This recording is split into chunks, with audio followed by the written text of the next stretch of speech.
Hello, everyone, and welcome to another fabulous Tuesday. Today, it's a big day. Is it? Yeah, it's a big day. A big day for a number of reasons. Well, first I got to get the correct layer. So we got the standard audio delay here, and we're gonna catch up to it. We're still not sure why that's happening, but it's as confusing to me as ever. It's a big day because we are testing our robot. Bryce 2.0. Bryce 2.0. That's right. And I think it's going to be successful. So what is Bryce 2.0? Because I don't think we've talked about this on the Fabulous Tuesday streams. Well, I'm actually a little alarmed right now because the screen over there on the right does not currently have a shot in it. So it looks like that's not great. All sorts of things happening today. But don't worry. Can you hear us? Yeah, they can. How about that? There we go. Let's put that there and see if that works. Nailed it. The black screen, yeah. So we start talking about the robots, and then everything goes bad. They're listening. Yeah. We're testing a robot. It's going to pop the cards for us because we ultimately think that we can pull this off where we can develop an automated system to get all of these assets on the screen without a person being involved. Yeah. So for the past couple of years, if you watch any of our Fab streams, when a card shows up on the screen, that was Bryce 1.0, which is Bryce, who works at our company, listening and or watching to us play a game. And we say something like Anothos, and he's like typing it in. And as soon as it shows up, he hits enter, and it shows at the right time. It's a thankless job. It's terrible. Well, there you go. See, and like the robot's working. There's enough going on that I feel like it's kind of a purgatory of jobs, because it's like you can't be doing something else. Because we're saying card, you have to kind of be on it, but it's also not like you're just sitting back and enjoying watching the experience happening. And there's this nervousness that you're always going to miss something or get the wrong card or whatever. Yeah. So we've been working on Bryce 2.0, which is the digital robot version of Bryce. And when I say something like Bravo, star of the show, hopefully it shows up on the screen. Maybe a robot will show it. Now, what's crazy is whenever the pop system first started, there was no video involved. So it was basically like Bryce with headphones staring into the dark nothingness of nothing. There's the card. And then typing it in and just hearing it audio, and that's like so oppressive. So like, I love hats off for Bryce, but now we're going to fire him. We're not, actually. Just kidding. So there's a picture I took of, it was a couple months in to the pandemic when Bryce was essentially revealing. I was asking him how, the Switch was going for him. He's like, well, it's kind of rough just looking at a black screen, listening to you guys play. At the time, we were playing some wild games. And it wasn't like we've been doing Fab for a couple years. So, is Scar for a Scar a card? Or is that just something we're saying? We say the craziest things. And we also give cards nicknames unknowingly to ourselves. And we'll just say, like, I don't even know. Like, what was it? We had Crunchwrap Supreme. Yeah, Crunchwrap Supreme, which is actually the, what's the name of that card even? Oh, man. Skullbone Crosswrap? Skullbone Crosswrap. That's right, yeah. So it's just obnoxious. But then you revealed that, looking at a black screen, I was like, I had no idea that's what was happening. I'm a little unaware of just how all of this works in general. And so I set up this, makeshift webcam that we had. I duct taped it from. I didn't even know we had the truss at that point where the camera was overhead, so that he could kind of see what was going on. Now he can actually see. He gets the feed that you guys see, so that's helpful. Yeah, but all that said, it was going to be great to not have to have him doing that with all of his time, and I'm really excited about what he's going to be doing. So we can have Bryce work on other things, and the whole world keeps spinning. Let me tell you, systems so important. You're running a business, systems. I'll tell you free up time, people can do other things, and then systematize that. 6 o'clock hits. We both happen to be here. Big announcement drops. Fire up the robot. We can fire up the machine and start going. That's right. And Bryce can have dinner. And there are moments when certain people are on vacation or sick or whatnot, and that just puts you in a weird we can't stream moment. And now that's not true at all. Yeah, so this is our first run of this for Fab. We've been doing it for Ashes a couple of times. So we're going to be working through a number of problems. Certain words that the system isn't recognizing. I imagine Skullbone Crosswrap is a tough one, so we do have a manual backup going on. Just going to look at how things work. We're expecting it to be at 60-70%, but hopefully you won't even notice as we test this along. But if you do see anything weird, like the black screens, etc., please do let us know. Also, people like Brent saying the pops seem a little behind. So right now, we went ahead and went live. We're a little late because there's still tweaks happening, I think. Yeah, there's still tweaks happening behind the scenes, but we want to go and get live while that's happening. So you might see some weirdness today. The thing that is the most weird that you will see is this Hero Bravo star of the show, which apparently is making quite the waves in the competitive scene of Flesh and Blood. I just tuned in the other day, and he's got a lot of living legend points. He scored a couple. 980 some odd, which means he's winning a lot. He's in first place by hundreds of living legend points, and he is the only newest hero that has been out for only 3 months. Amazing. That's amazing. Now, the other piece of this, though, is that we just had the banned and restricted, I shouldn't say that, banned and suspended announcement, because the restricted list has been ripped in half, having never been utilized. The banned and suspended announcement did a couple of things for Bravo, for Star of the Show specifically. So this is the 9X Autumn's Touch, gone, and then you've also got Awakening. Now, inquiring minds said, well, wait a minute, Zach. Maybe they didn't say Zach unless they were talking specifically to you or another Zach, but they said, wait a minute. How is it possible that the Michael Hamilton, the all-star, the Tom Brady of Flesh and Blood, how is it that list from Michael did not have Awakening, and you thought that banning Awakening was the right choice? And we've talked about this before, that it's not necessarily that Awakening was in the list, but Awakening was in the mind of everybody deck building against Star of the Show, which meant the aggro decks would have a very difficult time, because an aggro deck a lot of times wants to be aggro. So they're going to attack. They get their game plan online. Star of the Show is taking damage, lower health, play Awakening, catch up, instant pivot, etc., etc. So that isn't possible anymore. Speculation is, and I imagine you have some updates about this, that maybe these aggro decks, and if you say aggro deck, you may as well just say Runeblade, that maybe these Runeblade decks actually can get the job done now that Awakening is gone, and they can build a deck knowing and sideboard into Star of the Show, knowing that they can give the full jet fuel engine approach to this matchup and not be punished for it. So, Zach, you play a lot of Flesh and Blood. What do you think about the conclusion about the place of Star of the Show post banned and suspended? The recent Battle Hardened had him in 7 of the 8 or 6 of the 8 top 8 slots. He won. But that was pre-impact of the bans, I believe. That's right. So what do we know? He ended up being 1 Battle Hardened short. Isn't that funny? Yeah. Isn't that funny? It is kind of sad. That's a cool character arc to just roll in and out. Interestingly, if he doesn't win the Pro Tour or the Battle Hardened in New Jersey under the new rules, then there's immediately following a ProQuest season. So it's likely that his winning event that would rotate him out would actually be random ProQuest in Georgia or wherever, because I assume he would win at least enough ProQuest in the ProQuest season to get the last 20 or 30 points that he needs. Yeah. So that was neither here nor there, though. To answer your question about Starvo, so quick Wolfpack update. I don't even know if that's automated or not. We'll see. We'll find out. But been doing a lot of testing, a lot of discussion, and the theory last week was that Star of the Show is still good. So good theory. Star of the Show and Prism will stay around. And the question mark is, can the aggro decks actually keep up? To answer your question about Star of the Show, I actually want to talk about Visceray. Oh, there it is. So that's what I spent half of my time since last week pretty much doing, is testing Visceray. Is it bad without Scalata as the, I don't know who says that. People say that, though. Scalata, or Scalita, I've heard as well. Scalita, I have heard that. I'm a simple man. Lovely Scalita. I think the idea is that you pronounce it like skeleton.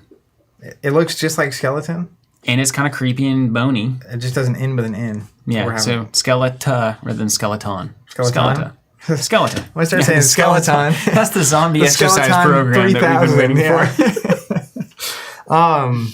So I wanted to test Visceray. I love Visceray. He's been one of my favorite heroes since the very beginning. I played him last year in Vegas. People thought I was crazy, etc.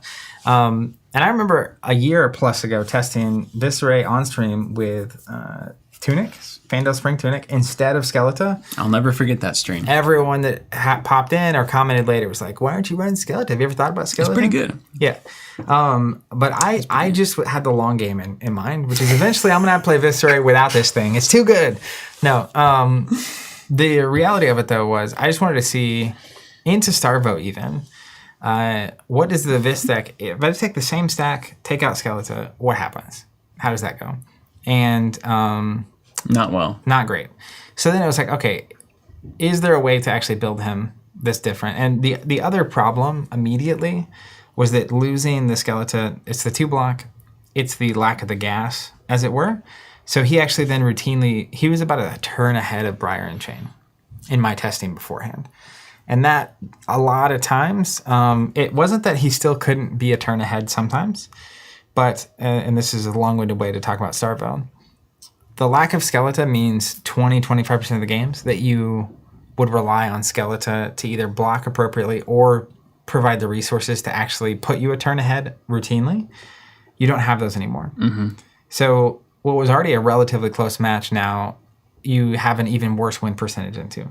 And the same end is Star of the Show, right? He does have less ways to penalize you for getting ahead, but you have less routine ways to get ahead in the first place. Yeah, you're slower as well, right? So then my next step was trying to do different iterations of him that if you're not the fastest deck, and I say this, we say this all the time, it's so simple, but it's true. If you're not the fastest deck, then you have to be presenting problems that slow the fastest decks down. Otherwise, what are you doing? Right. You're losing. You're losing. Yeah, they're just going about that. If you're just racing someone that's faster than you, you don't win. Yeah. Fab. We also had a Fab Foundations Somebody video. clip it. Where's Bryce 1.0? We need to time code this thing. Yeah, mark and me. That. I mean, this is a 30-second Fab Foundations video. If you're not faster, if you're not faster, the person you're racing, you lose the race. You're gonna lose. Let me tweet it real quick. You're the John Madden of flesh and blood. Whoever gets the ball in the end zone more times is probably gonna win the game. But to talk about Starvo, right? So the thing Awakening being removed does, outside of the if they have it or not have it, and I have to play differently, is, and I found this to be true, even using Viscera or Briar or Chain, is there are now, it used to be, some of the games you just hit his ability and you Oaken and you Crippling Crush and you dominate them and then they die. People called that slot machine bingo, Starvo, lottery, or bingo, bingo though is not appropriate. It looks like he won the lottery. Bingo is the slow game. And I think we were talking about the explosive, random nature of hitting the right. You got the right ratios designed to hit. So you get up, you see it, okay, well, I dominated you again this turn. Woo, that kind of a thing. Speaking of designed to hit, I had a devastating this morning in my testing. I had 2 Sonatas and 2 blues in hand. Sonata Arcanics. Yeah. For Bryce 3.0. And I had 2 blue cards in hand. Uh-huh. And I was playing Briar, so I was like, I can play a Sonata, pay 2 for both, have 2 resources floating. It's like, surely I'm going to get like 2 or 3 cards. First Sonata, look at 4, all attacks, get 0. Second Sonata, attack. And I was like... Have you ever thought about putting less attacks in the deck? And then the 4th one was a 9 attack. So I at least drew 1 card. But it was like... it was hilarious because I was just like... I always say built to hit jokingly when I hit, but it was like, this is exactly what I'm talking about with this card. Is like, you can't count on it ever. No, it's random. You should try playing Brute, man. Yeah, I got to tell you. You should try playing Brute.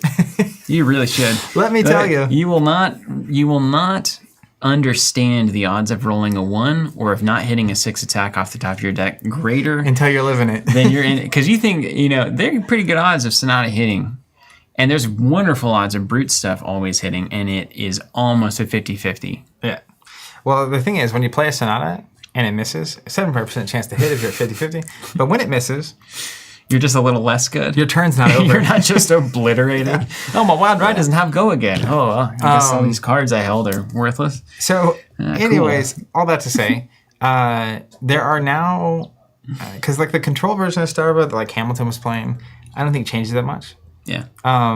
In fact, you can just swap in, which is the deck I currently have built. That deck, except for you have like Break Grounds and Evergreens instead of Autumn Stats. Because you can't play it anymore. Block's a little less good. Yeah. That's what you're looking at.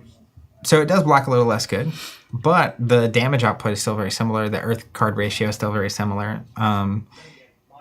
The reality, though, is that for the Awakening style of the deck, there used to be, it was very frustrating as like a Briar or a Viscera even, where even if you're not doing the like totally crazy stuff, you have a scenario where you get like 15 health ahead.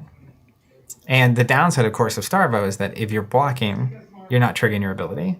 And so it's kind of a... It's the way God intended. That's right. But if they get you in the cycle of Classic Fab. dominate with the discard 2 card situation, then at that point, it's really hard for you to ever pressure back unless you have a pivot scenario, which is where Skeleton gets important. But Awakening was the kind of the get out jail free card. Totally was. So if you're playing aggro or even mid range, and you are making a lot of really good exchanges and saving your armor for the big attacks and the D reacts and your archery and stuff and whatnot, there's still only so much you can do when you're up 18-2. And then they're like, Awakening, go get my Crippling Crush, trigger my ability, come in for 13 with Dominate, and then swing the Ice Hammer. Yeah. And then, okay, now you're still up by 4 because they took you down to 7. And they're like, Awakening, get 8 more, get another Crippling Crush. That just takes the wind out. That can take the wind out of your sails very quickly. Yeah. As a player at all. Yeah. It So just doesn't seem right. Let's just say half of the time Awakening is relevant because you were playing, and I think this is true. It's why I think Starvo still shows up. Really good players with Starvo. You look at Michael Hamilton, you look at his streamed games. The reason it's not in his deck is he's so often not in a position where Awakening is even playable. Because he's not behind. Yeah. So why is this? It's just a blank card. Of course they get cut from your deck. But there is a way to play that is a little more aggressive that is willing to take damage. And the people that have Awakening in the deck, of course they're willing to take more damage. I haven't seen Awakening. Right. I want to be down by 10 health. Right. Because when I see it, it's like I'm going to pivot this thing right back around, right? Is that the right call? Not necessarily, but also as it can feel very like you don't have any control over it. If you're playing against it and you feel like you've been making these good exchanges to like get ahead, core, fab math, and then Awakening comes down. So it kind of reminds me of the Skeleton moment where it's not that every version of Starvo or every instance of a game, it's just strictly worse, but it takes you from like an 85% win rate into a reasonable territory. Yeah. Which is different. It's better. This is where the chains, like Chain is a really good example. And a lot of people are talking about Chain. So I have them both. Because for 2 reasons. One, now he can't just be, dunked on by Awakening. Yeah. He's also got this inevitability. Man, that's crazy. I actually just thinking through that matchup, Chain got dunked on by Awakening. Yep. Because it's like, suddenly you can't play out your blood debt stuff. That whole thing just collapses under a Crippling Crush. Probably the worst thing for him is actually the Spinal Crush. Yeah. So it dominated Spinal Crush at 11. Yeah. Yeah, if you have Husk still, you're fine. You can do that once. But there's a lot of cards that can hit that just like hurt you. But if you don't have Awakening, the control variant is trying to set up the second cycle. Well, by the time Chain gets to Shackle 6, you're not in the second cycle. And even at that point, if you discard 2 random cards from his hand and he has a Husk, but you discard 2 random cards even, let's say you get to your second pitch stack, it's like, okay, I'll lose 2 cards. If I have any cards like a blue left, here come 5 blood debt cards. And then all of a sudden, you've got a problem. So against Chain, you're saying the more control variant of Starvo isn't going to get to its second cycle likely. I mean, it's unusual that happens with Chain anyway. Yeah, and even if it does, the only card that's really effectual is Spinal Crush. Not Spinal Crush. Is it Spinal Crush? Spinal, Crippling. Spinal Crush. Crippling Crush and Oakenold still aren't great. But like he can pitch stack too, right? He's loading all the blood debt stuff down early. If you're actually on the control variant of Starvo, you're not putting that much pressure on. Yeah. Like you're not even necessarily trying to bingo the red cards out yet. Yeah. So anyways, the fact that Vis isn't around is actually the key there though, because Chain has a really good Prism match. And he's also got the inevitability that Visceray had because of OTK, sort of. Yeah. But you could also mess with that a lot harder. Like if you just discard the Sonatas, Vis is done. Yeah. If he's been doing the rune chant thing, right? And that happened to me once in Indy. It was just like I had 22 rune chants quickly, like 3 or 4 turns in. Couldn't find a Sonata. Finally drew a Sonata and to become the Arknight. Crippling Crush, 2 random cards. They both get ripped. Next turn, Oakenold, 2 random cards. There goes my Sonata on the bottom of my deck. Next, and it's just like, and then I died. Yeah. Like just dead. So we're back to Chain. I think Chain's really good. Here's my current honest opinion. Chain and Briar, I think, are very good. They're really good into Prism. They're really good into the rest of the field. I think they set the pace of the game.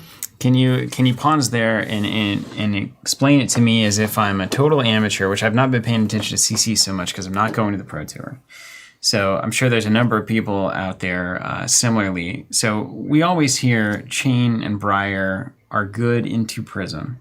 Why is that? What's the fundamental thing happening there? The biggest reality, it's kind of like the Emperor's Clothes situation with Prism. If you've never played as Prism, I highly recommend taking like a top tier Prism list and just trying it.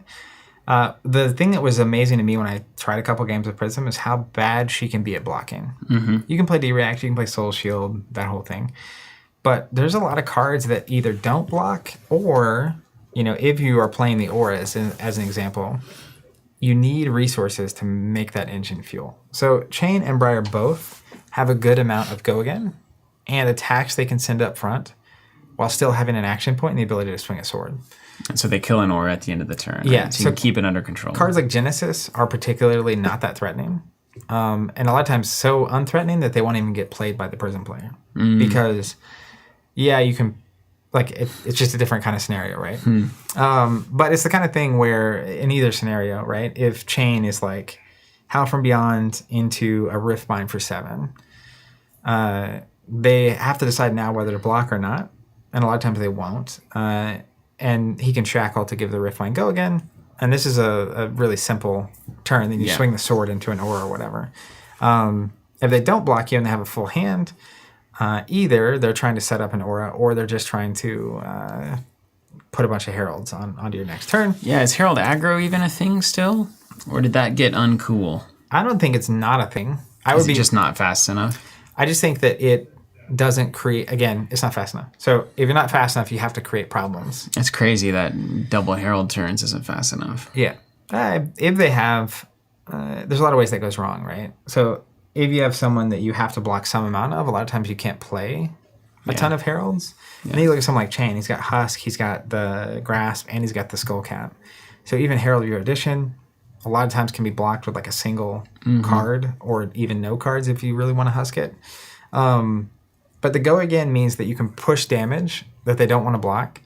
And then it's really resource intensive. So you also have the ability to gain action points in weird ways. Like the Spellbound Creepers is a good example of this. In Chain, a lot of times they'll attack with something that doesn't have go again at all.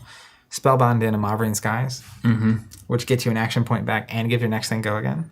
Or they'll like Shackle, play something that has go again. Creepers to play the Mauvrion Skies. Now they have 2 action points and go again. So then they can attack you, swing a sword at an aura, swing a different attack at an aura. And gets around ALS to the Arclight Sentinel. Yeah. So effectively, they can just push the game fast enough while also batting down auras that I think it's a really favorable match in the Runeblade direction. And they have a fair number of 6+ attack blocks that naturally kind of float around anyway in both decks. You're not having to like I know sometimes when you're building like Warrior, it's like a bunch of sideboard slots maybe to get the 6s in case you play against Prism. Yeah, like Azalea was the worst. Vegas last time was like yellow Ravaging Onslaught. Yeah. Nobody's happy about that. I didn't have Battering Bolt at that time. I don't think it's the dream. But, the interesting thing on this meta is, okay, if Chain and Briar are going to be really popular... Top aggro decks are those. Yeah. Those two. Prism gets a lot less interesting. But if Prism's not as interesting, Star of the Show is way more interesting. Yeah. And actually, and this is what I might end up playing today, not only is Star of the Show less interesting, Bravo Showstopper is way more interesting. Because Prism is gating out tall heroes. Tall control effect kind of heroes. Yeah. You play a Crippling Crush with old Bravo with Dominate, and they're like, Soul Shield, play an Aura. I don't have any cards left in hand. I prevented 6 of the damage. I take 5. Your turn's over. And I lost no cards. Yeah. Like, that's not ideal. Yeah, and you can't pop auras very effectively. You have to go into the bin, not for the 6 attacks, but for the go again stuff. And like Arclight Sentinel. Yeah. Basic example. They have 3 or 4 auras out, and their turn, they're just like, playing Arclight Sentinel. So as Bravo, you have very limited ways to pop that and somehow still have a turn. Yeah. In fact, it's not. Time Skippers is the only way? Yeah. Yeah. And even that is like... dubious, right? You're scraping. Yeah. So, anyways, and he has tools. I don't think it's a 0% win rate, but it's tough. In the same way, Starvo can struggle into Prism, except for he has the free Dominate Go again. ability. Yeah, it seems like a good thing. Yeah, so as long as it's not specifically Arclight Sentinel, he can at least send damage and then pop an aura, right, with hammer or whatever he's doing. So, okay. But also, I think that compared to Viscera, Briar and Chain are like one turn behind him at his peak. So the game is a little slower. Right. So hypothetically, if Prism is a little less popular and the game's a little slower, I actually think, this is a hot take, if I'm right, I'll come back and clip this later after the Pro Tour. We got actual clip technology now on YouTube. It's so handy. But you can post it on Elon's Twitter. But I actually think there's a door open for some really weird decks to show up in a meaningful way. Go on. Yeah. Decks that previously... Kind of weird decks. So like before there was this triangle where it was almost impossible not to have a rough match against either Viscera, Prism, like two of the three. Yeah. Viscera, Prism, and Star of the Show. It's like just a horrible arena of death for everyone else. But now it's like you have basically weaker versions of Runeblade than what you had. Yeah. You so also aggro's a little slower. You also have a Starvo that doesn't penalize people for just playing the game. And aggro's a little better because Starvo's a little less broken. Even mid-range, right? That's kind of where it's like someone that can just kind of block him and play bigger D-reacts or something. You look at the Dories and the whatever. And you don't have to answer Prism as often. Yeah. You know? So it was just so min-maxed in kind of a really weird way. And then these changes, weirdly, kind of open us back into a different territory. So if Starvo is a little worse, you're saying Prism's a little worse because Prism's only there to answer Starvo because Prism is going to lose to the aggro decks most of the time. A lot of Prism players would disagree with that, but I think there's good precedent for that given top eights that we've seen and whatnot. Yeah, I think the win percentage, even if they disagree with that, against Star of the Show and Showstopper for Prism is higher than it is against the Runeblades. Yeah, definitely. So if there's less Runeblades around because they can't deal with the Star of the Show, then she's in a better spot. Yeah. Even if it's not like let's just say it's 50-50 or 60% in Prism's favor. Mm-hmm. It used to be 80% Prism's favor. Yeah. And now it's, Okay, so what does that open up though for us? So we've got weird, we've got control heroes, I'll say disable disruptive heroes. Like you've got Lexi, any of the ice stuff, Lexi and Oldhim. Oldhim obviously being the control variant. Lexi can be the aggro disruption. Oldhim is another classic. If Prism's not here, the game is horrible. Yeah. Yeah. Would you like to go to time? Yeah, I'll say it again for those in the back. Oldhim's worst enemy is time. Yeah, which is quite ironic, given he's the grandfather of eternity or whatever. Yeah, well, he's on a rush. Yeah, right. What is time if you're eternal? Yeah. I could play rounds for, forever. Yeah. Is it really that kind of a deal, though? Like, is Prism the only thing keeping Oldhim from being just so good? Aggro decks can get around it, right? Do you have to be creative with your stacking? Do you actually have to play a long game against Oldhim? What's the reality here? Because like Oldhim is a big boogeyman for me as somebody who does not necessarily want to play that kind of a grindy. I want to play a lightly grindy game, but I don't necessarily want to play like a hopeless grindy game where like I know that I can't win, but I'm just going through the motions. Yeah. I mean, I think the approach is usually pitch stacking is really relevant. Yeah. So setting up really big turns, and you have to be careful because Oakenhold's floating around, right? It's floating. It's floating there. But pitch stacking, and then a lot depends on your deck. But if I have the ability to go up to 70 cards, a lot of times I do because if you're pitch stacking, what cards you're drawing are less relevant. Sure. It's just having more cards to actually get through the damage, and then the more awkward you can make the blocking, the better. So, example of this is Rosetta Thorn being really important for Runeblade. Yeah. Tail end, one resource. If you can stack it up in a way where you have the resource floating and no cards in hand, you can't ice react it out of your hand. And then for him to stop the damage, he has to have Arcane Barrier, the resources floating, and the card to block with. Yeah. And the more you can swing the sword, him blocking it actually, and not just using if his idea would be pitching for the arcane, pitching for the reaction to prevent. Yeah. So that he's not spending cards. Yeah. That is 2 out of hand though. Yeah. So your physical stuff should be coming through at that point on the turn. Yeah, but you need something before that to really matter. And of course, Chain, if you pitch stack and set up a big Finale, I think can get there. Needs to be able to play Eclipse probably and do that whole thing. I think Briar is worse than Oldhim, as an example. Yeah, that's just because she's just a little bit more mid-rangey than Chain, right? Yeah, Chain is kind of all gas. She's not inevitable. Yeah, she presents more. She's more upfront and more awkward things to block, more hit effects, more go like that kind of thing. But her peak is lower because his peak is 15 cards off the top of like or whatever it is, 10 shackles into Blood Debt into Art of War, etc., etc. Insanity, technically with some demon, a plasma fed or no, that's Ursa, the other one. That's the one you never see. Ursa the Soul Reaper. And then there's always the hope that there's maybe a faster deck, right? You've got Bolton, which it isn't. You've got Lightning Lexi is always around. Katsu. You've got Katsu, who just sadly seems to be getting overshadowed, but Uprising is probably going to bring him back into the question, into the as an answer to a lot of the questions. Then you have things like Leviah. I mean, you got these Leviah club decks, like I'm really into, that is kind of an Oldhim style control, but it can be more explosive. You do a lot of blocking and a lot of swing for four, so it plays a lot like the Guardians. Probably just a little bit worse, definitely a little bit worse, but it can be explosive and have some moments where you can kind of mid-range maybe a little bit better and side into some very aggressive packages. What else you got? You got Dory Axes. Always going to be a fun deck to play. So fun to play. That deck is just, the math on it is just exciting.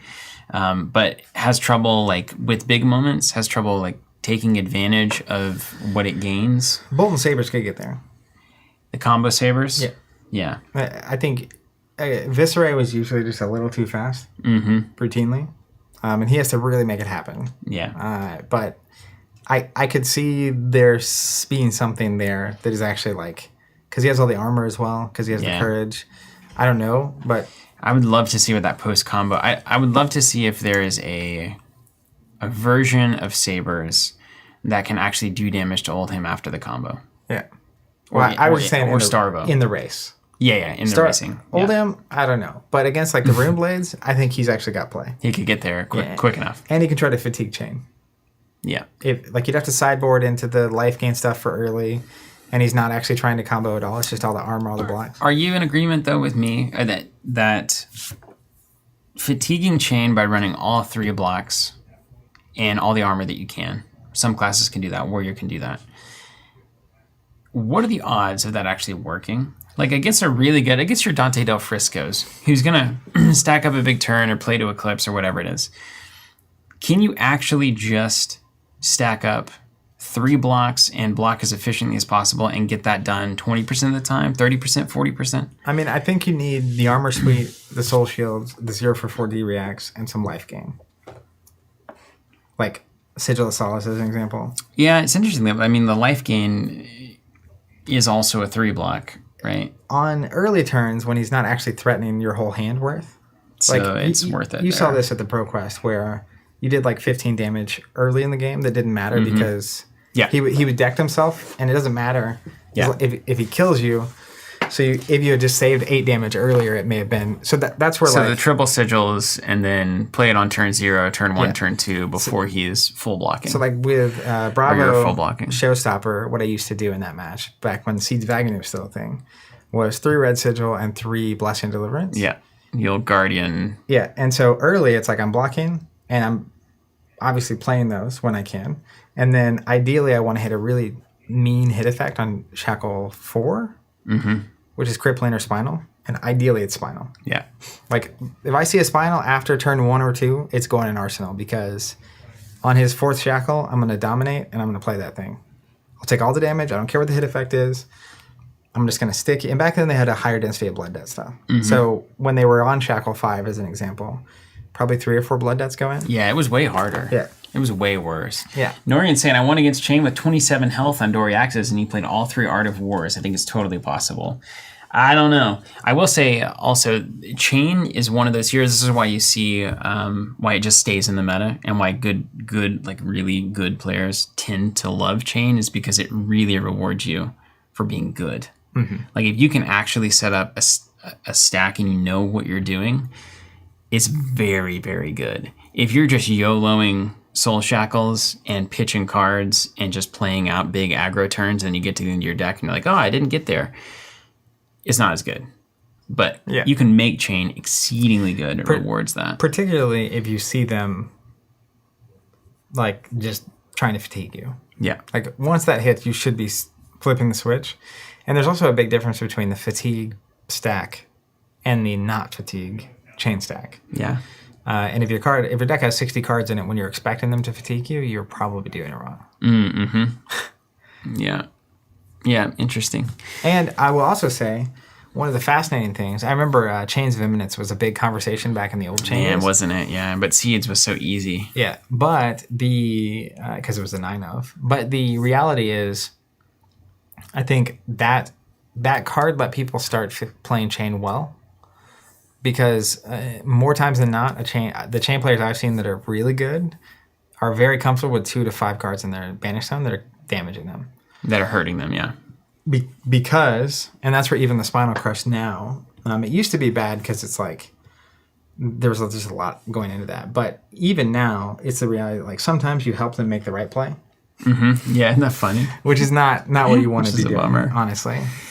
So it takes us back to Starvo. So what are the best matchups you think right now? Who has the best chance of winning against Starvo if I'm going to the Pro Tour tomorrow? Prism. Right. Second. Who's the second one? I think Chain. Is it a Chain or Briar? I think it's Chain and then probably Briar. But I think the Chain Briar matches are probably fair. Mm-hmm. It's not going to be...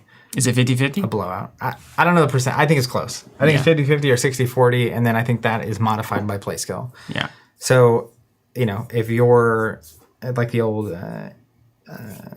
Madden 1 to 100 score for an NFL player, like the best player is 99. Never 100. If you're an 85 player out of 100 and your opponent's a 60, and it's Bravo versus Chain, no matter which side you're on, you probably win the game. Okay. If it's 85 to 85 and it's Bravo versus Chain, actual answer is, does Chain hit Art of Wars and or does Starvo hit the triggers? Specifically, right time. turns 3 to 6. Yeah. Because I actually think even the Hamilton version, Chains on Shackle 5, is no longer playing the I'm pitch stacking game. And that's kind of the chicken. It's a cool match because if Chain thinks you're pitch stacking and playing defensive, he can take a little more time to not just shackle every turn, not just try to, but he's setting up. The question is he setting up a pitch stack on the bottom, or is he just waiting for the right turn to come along? Sure. But it had to be the pitch stack because you don't want Awakening to just be turned on. Sure. And that's horrible for him. Yeah. Because he doesn't like going from 0 to 40 damage in one turn. So he might instead do a little bit less banishing and have higher odds of actually hitting the Art of Wars instead of banishing them, and then maybe tucking an Arsenal and then having a big turn next turn kind of stuff. You can play that game. Or letting a couple key cards sit in the banish zone, then get into your Art of War, then get to your 4 shackle, and just massage that. So I think Chain and Briar have a fair match there and a really good match in a Prism. Yeah. And a lot of that comes down to preparedness and skill and making the right choices.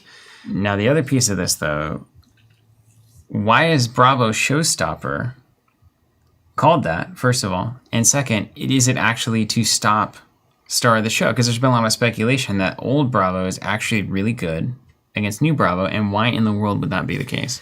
Big D reacts? I think it's everything. Big D reacts are easy for him to play. Unmovable is a card that was already in the sideboard. So you're not even in Briar, putting Unmovable in was painful. Same with this Ray. You do not want to be doing that. Second thing is he plays small hands really well. He's totally... Hammer for 6? Just swing the hammer, right? Or don't even swing at all. It's fine. The other thing he has is he can send the hit effects that matter back at start of the show. So Spinal Crush moves go again. So it's going to cut out a hammer swing if they have the trigger. Crippling Crush discards cards. You discard 2 random cards from Starvo. That's miserable. It's I guess. Yeah, right. Sometimes it's just I'll do nothing. Do nothing back. Yeah. So, anyways, he's just got tools to deal with it. I'm curious. Do you want to play that one? Let's do it. Which side do you want to play? So I as you might expect, as a lover of bad decks, I have never touched a Starvo deck in my life. Now, I played some Bravo in the early days. Old Bravo. Not good, but I would love the chance to pilot Starvo for the first time, maybe a couple of times in a row. Yeah. Have the stream help me out a little bit, teach me how to boogie, and just get my hands on it, see what it looks like. Yeah. Everybody can see what a bad Starvo player looks like. That way, you're ready for Swiss, and then maybe I'll pass it to you, and we can do a different match. I'm just kind of curious about it. I'm just making sure you have all the right cards. Sideboarding. You know, I will say something. And I'm going to play Starvo. You know why? Because I'm officially selling out. I'm selling out. Tell me more. Wait, that Team Blitz event got me all confused. I mean, how much can someone sell out for Blitz, though? You know what I mean? Well, it was just for the first time in my life I actually had to say I don't care about me when it comes to tabletop games. It's about the team. That's right. And in so doing... Which feels different. You just got to play the cheese. And so I have learned Kano and Icelander. For the team event in Vegas. For the Team Blitz event, yeah. Honestly, let me tell you. Yeah. I cannot believe that what a turn. You pivoted to Wizard. I mean, there's a lot of speculation in the Discord that I'm ultimately going to show up to Vegas, be on a different team, and betray you in a grand... classic wrestling style. A grand heel turn, etc., which would be nice. Actually, the morning of the event, you're like, I'm not on your team. Good luck. Yeah, I'm teaming up with Brendan and Hayden, who flew in, and we're like going to take you down. I want to say that I would hate it, but I would low-key on the other side love it. Yeah, awesome. But to that end, a great betrayal of my own principles, Wizard and Blitz at the same time, those are two things I never thought would happen. Well, is it kind of like... I thought I was going to take that to my grave. Is it sort of like in math when you multiply a negative by a negative and it turns into a positive? That is exactly how that works. Because to me, I felt that I have long been not a huge fan of Blitz. Ever since we pivoted to Constructed, like we played Blitz for a while and then Constructed. Yeah. I'm not been a huge fan for a lot of reasons. We won't get into all that. But as soon as it was Team Blitz, and it was best 2 of 3 I'll on play the team, anything. It removes so much variance. Yeah. Because like my game might go weird, but the odds of all of the teams' games going weird also. It's just more fun too. When you're in Vegas and it's 7 rounds of Blitz, you're done in like 30 minutes. That's right. Yeah. All right, well, let's go to the pool. I will tell you one thing that I really do like about Blitz. I really, really like that I have to build a singular deck that can handle everything. Yeah. That is my favorite form of deck building. You have to make those hard choices of like, am I going to give myself a better matchup into this or that? And I can't sideboard into the solution. I understand why I enjoy the sideboarding process as well. But it's so simple to grab a deck and just play it and not have to be like, trying to figure it out. What is this matchup that you're doing, and what am I trying to do with this? And, I will say though, what gloves does Bravo wear? Where am I? Oh, I know. He's got the Guardian gloves. I don't even know if I have 2 copies of that. Ooh, look at that. The hammer. The big 2 armor guys. The grasp of the Guardian. I've never even considered playing Guardian versus Guardian. Creator Fist. Yeah, that's what it is. You can have all the pretty cards if you want. Well, I'll give it to you so you can reference it. I have no idea what this deck would sideboard against Star of the Show. Or it probably doesn't either. It's Guardian. So if the stream wants to, it's definitely not this. I forgot you could play Blizzard. It's probably not Blizzard, man. I don't think it's Blizzard. I don't think Go Again is really important in this I might one, need to go through here and just see what wouldn't make any sense whatsoever. James Swain here. What about old Bravo with Forge for War and really heavy control / aura packet? It'd be cool. I think there's ideas. There's some things that can happen. Yeah. So it's definitely not this. Matt here in the chat. What's up, Matt? Good to see you in the chat here. Don't, Steven. Don't what, Matt?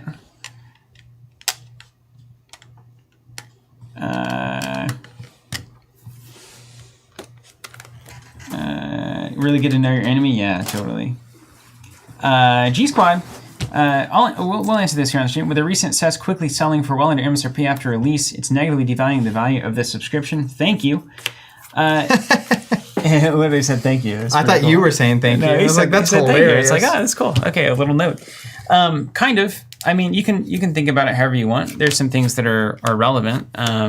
One is that with the way that Uprising is obviously switching to first edition and Unlimited being gone, Our belief is that Legend Story Studios, and I don't know if they're going to dial it in right here on the first try, but I think the goal, given what they've said to retailers and what they've stated as their mission statement, is to print enough where it's probably around MSRP on release. You go to your local store, you buy it for MSRP. You go online, maybe it's MSRP, maybe it's a little higher. I don't know what the supply is going to be. They could also short print it fairly well if they know they've got a number of waves that they can fire off. They might not decide to like print a bunch up front. We've seen this with history packs now, right? People are paying like crazy amounts for history pack 1. That's nuts. If you're doing that, that is nutty to me. I don't understand. I'll never understand that. They're printing more of those constantly for the next like years. You'll get them if you want them, presumably. But there's a big retailer, kerfluffle there too. So there's a lot going on with that release. But the thing is, we don't know where our pricing is going to land. We don't know if it's going to come out and everyone's going to have it widely available and it's a map product. We don't know if it's going to come out and everyone's allocated to 4 cases or 4 boxes or whatever. And then everyone's going to be looking to find it until the second wave hits and it's going to go up to 150, 160. We have no idea. So here's what we do is we just say, if you're the kind of person who wants to reliably, always, forever, guarantee that you get this product on release, guarantee that you get an exclusive promo that's actually good and not a yellow ghostly visit, and guarantee that you're continuing to support what we're doing and what we're offering to the Flesh and Blood community. And if you're wanting to lock in a completely fair MSRP price for the rest of time, then that's a subscription for you. If you want to continue bouncing around trying to find the absolute best price with every single set, there's better ways to do that than to start a subscription. But it's really for people who just don't want to worry about it, don't want to mess with it, and just want to get the cards, play with them, have a good time, get the promos, etc. So that's what I would say. What is this? This is a mess on the board. Yeah, this is your stuff that you need. Shall we go top down? Yeah. So what you need to do is count how many cards are left here. I think it's 59. Okay, I can handle that. I'm playing Starvo already. And there's a bunch of more defensive stuff, which I don't even know. I don't know what Starvo really sideboards. Specifically, what he sideboard into weird matches like this. I'm not at that level. I know you're going to the Pro Tour? Oh, this doesn't matter to me. Unless I'm playing Bravo, Showstopper, I have not been concerned with... You don't think, like, what are they going to sideboard into me, you know? Like, react to that? Well, I'm not planning to play this deck necessarily, so I haven't gotten there yet. That's what this next 10 days is about. I will say... This is 60 cards right here. We've done it. Well, let's call it good. Yeah, let's call it good. I will say that Bravo Showstopper is... I mean, I think I would be a little nervous to do it. This Husk, by the way, is going to be my Creator Fist. Okay. He's a deck I'm always looking to play. Yeah, you always loved Bravo from the very beginning, before he was cool. It's even like... Well, he's kind of always been cool, right? I mean, look at this guy. Bravo Showstopper. How can you not love him? Is that the one with my face on it? I didn't mean to make that joke if it's true. I was like, how can you not love him? There's my face on the screen. So it's sort of like how I honestly feel with Briar, which is I'm always kind of looking for an excuse to play the deck. And even like... Because you like it. Yeah, just enjoy playing it. Just like it. And it's just a matter of... I think if you're playing this game and you want to like compete, but you also still want to enjoy what you play, my biggest piece of advice would be find multiple heroes or classes that you're really into. Mm-hmm. Like Ranger and Brute and Warrior. And now Wizard. And Wizard. I mean, just sweep them up. Yeah, find all the classes you can never play in Constructed. That's not true. Dory had a run that was miserable for all of us at the time. Yeah. So yeah.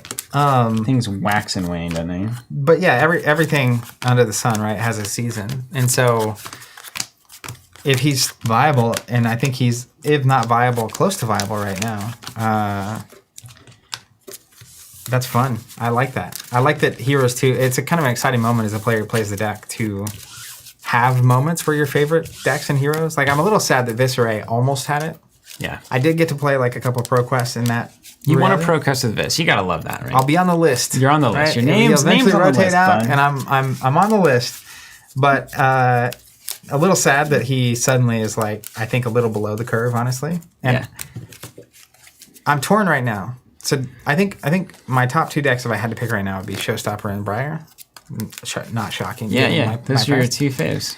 But if I get to the Pro Tour and then someone like top 8s with Visceray and they're on this like really interesting, different kind of build with the deck, there's a little that's one of the more devastating outcomes for me. I would love to see it and hate to see it because I could have put the effort into Visceray to figure it out. But with like 10 days, you have to ask, is it worth trying to figure something out? Yeah. Or do you just pick the thing that you know would work and go? That's what you do.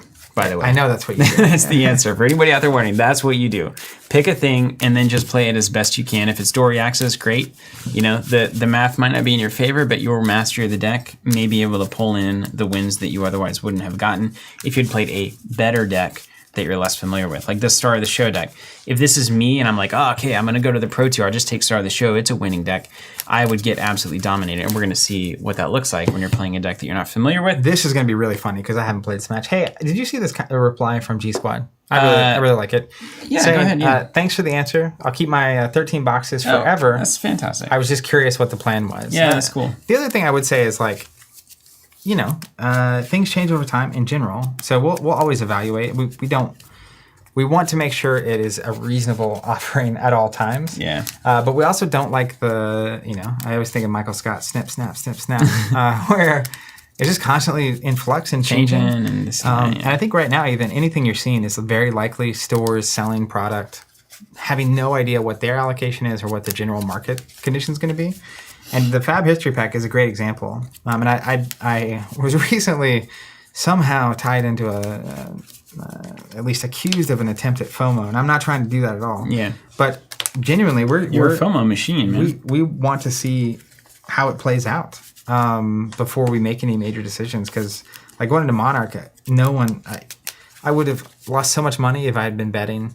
Do you think boxes would be pre-selling for $500 going into a set? That's insanity. Purely crazy. So first set of 2.0, we have our eyes open and we're listening and just kind of feeling it out. I love Lance here saying post-ban wizard. Steven really knows when to pull the trigger. Yeah. It does check out. It's really sad too because like now having been forced to play Icelander and Kano, I actually really like it a lot. Don't say that out loud. But the problem with Icelander is like it was so good right before I started playing it.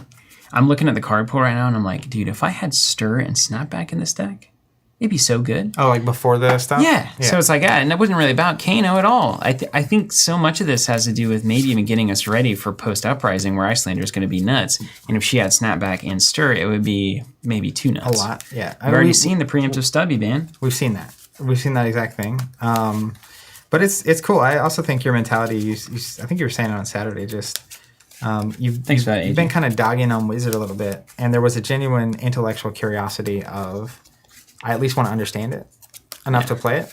I'd like to dog on it for about 2 years and then understand it. Yeah. It's usually my cycle. I don't know. It's when people change and grow and adopt new opinions, I like shouting that out. Yeah, it's worthwhile. We need that in our politics, don't we? But I will say, here's what I'll say. I'll say it again.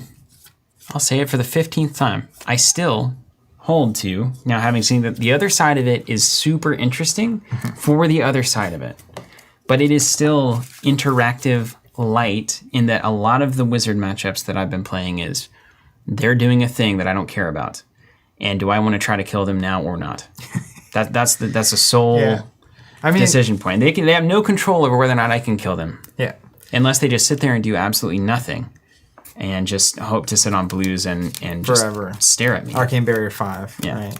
At a certain point, you got to attack, though. I will say, understanding That's awesome, Alex. Yes. Understanding Wizard a little bit better makes it feel more interactive to me. Yeah. Here's what I'll say. I'll challenge that, and not giving you, of course, a chance to complete the thought. Challenge the thing that I haven't finished saying. You can do things. You can play in a way against Wizard that makes it more difficult for them to do what they want to do, for sure. But when they decide they want to do what they want to do or not, you are watching, period. There is no inputs that you have in that equation. They've made a choice, and now you see if they can do it or not. And a lot of times you're watching when you don't have cards in hand. Yeah, that's when you've done it wrong, probably. Yeah, but even like, let's say I keep a blue in hand and I'm doing my turn. Yeah. And then you decide to do your thing. My choice is, do I pitch the blue or not? Yeah, you do. And the answer is probably yes. Yes, you do. I probably do it the first thing that happens. Yeah. Any of the stackers. But the real tension to me gets created when I'm like, I send a go again attack, and my decision is, well, I can either finish with Command and Conquer, or I can pass the end phase. Yeah. And it's interesting because after I would play the Command and Conquer as an example, you can still do what you were going to do now free of charge, but I also get to draw it before it comes to your turn. Yeah. And it going way back to the old Wizard conversation we had, the most powerful thing Wizard does is the back-to-back. Yeah. Because you don't refill on your turn, but they refill in between. So they want to do something on their turn to get cards out of your hand, really, to then do even more on your turn when you just start with less cards in hand. Back-to-back, yeah. But it's the interaction level of poker, ultimately. Yeah. Because it's preemptive interaction. It's basically you're saying, do you want to take the risk? Do you want to bet on this or not? It's not like, here's a spell, and then it's like, oh, I can block this hit effect or not. Do I want to suffer the consequences or not? And I do understand that. Yeah. But thematically speaking, too, I do cool. feel like I'm seeing a wizard do it. It's like I'm trying to swing a sword at you, and you just don't care. For as much as we talk about like theme forward in these old throwback games that we play, like I really should dog on Arcane Barrier less because it is very thematic. As much as it's like I'm also staring into Oldham on Arcane Barrier 5, knowing that I probably cannot ever win that matchup, and it's like, well, that doesn't seem good either. Your magic doesn't work here. But I was like, okay, cool. They have the barriers, so my one line of attack is just nullified. It's like, well, I don't know that should exist either, but we're here. Mitch, Showstopper rocking the old Carrion Husk gloves, a classic. All right, what am I supposed to do? Just block a lot? We're gonna get to the second cycle for sure. So I'm looking for the 3 different elements and a red attack. That's my stack moment. Yeah, and I mean, a lot of times that'll just organically. A lot of your blues are the element cards. So you can put the red in Arsenal most of the time, and then you're pitching the blues away to do but I'm supposed to be Hamilton stacking. Yeah. The red goes in Arsenal, and then you crown it to the bottom. Oh, Crown of Seeds. Yeah, I'll pick odd. I get to play that now.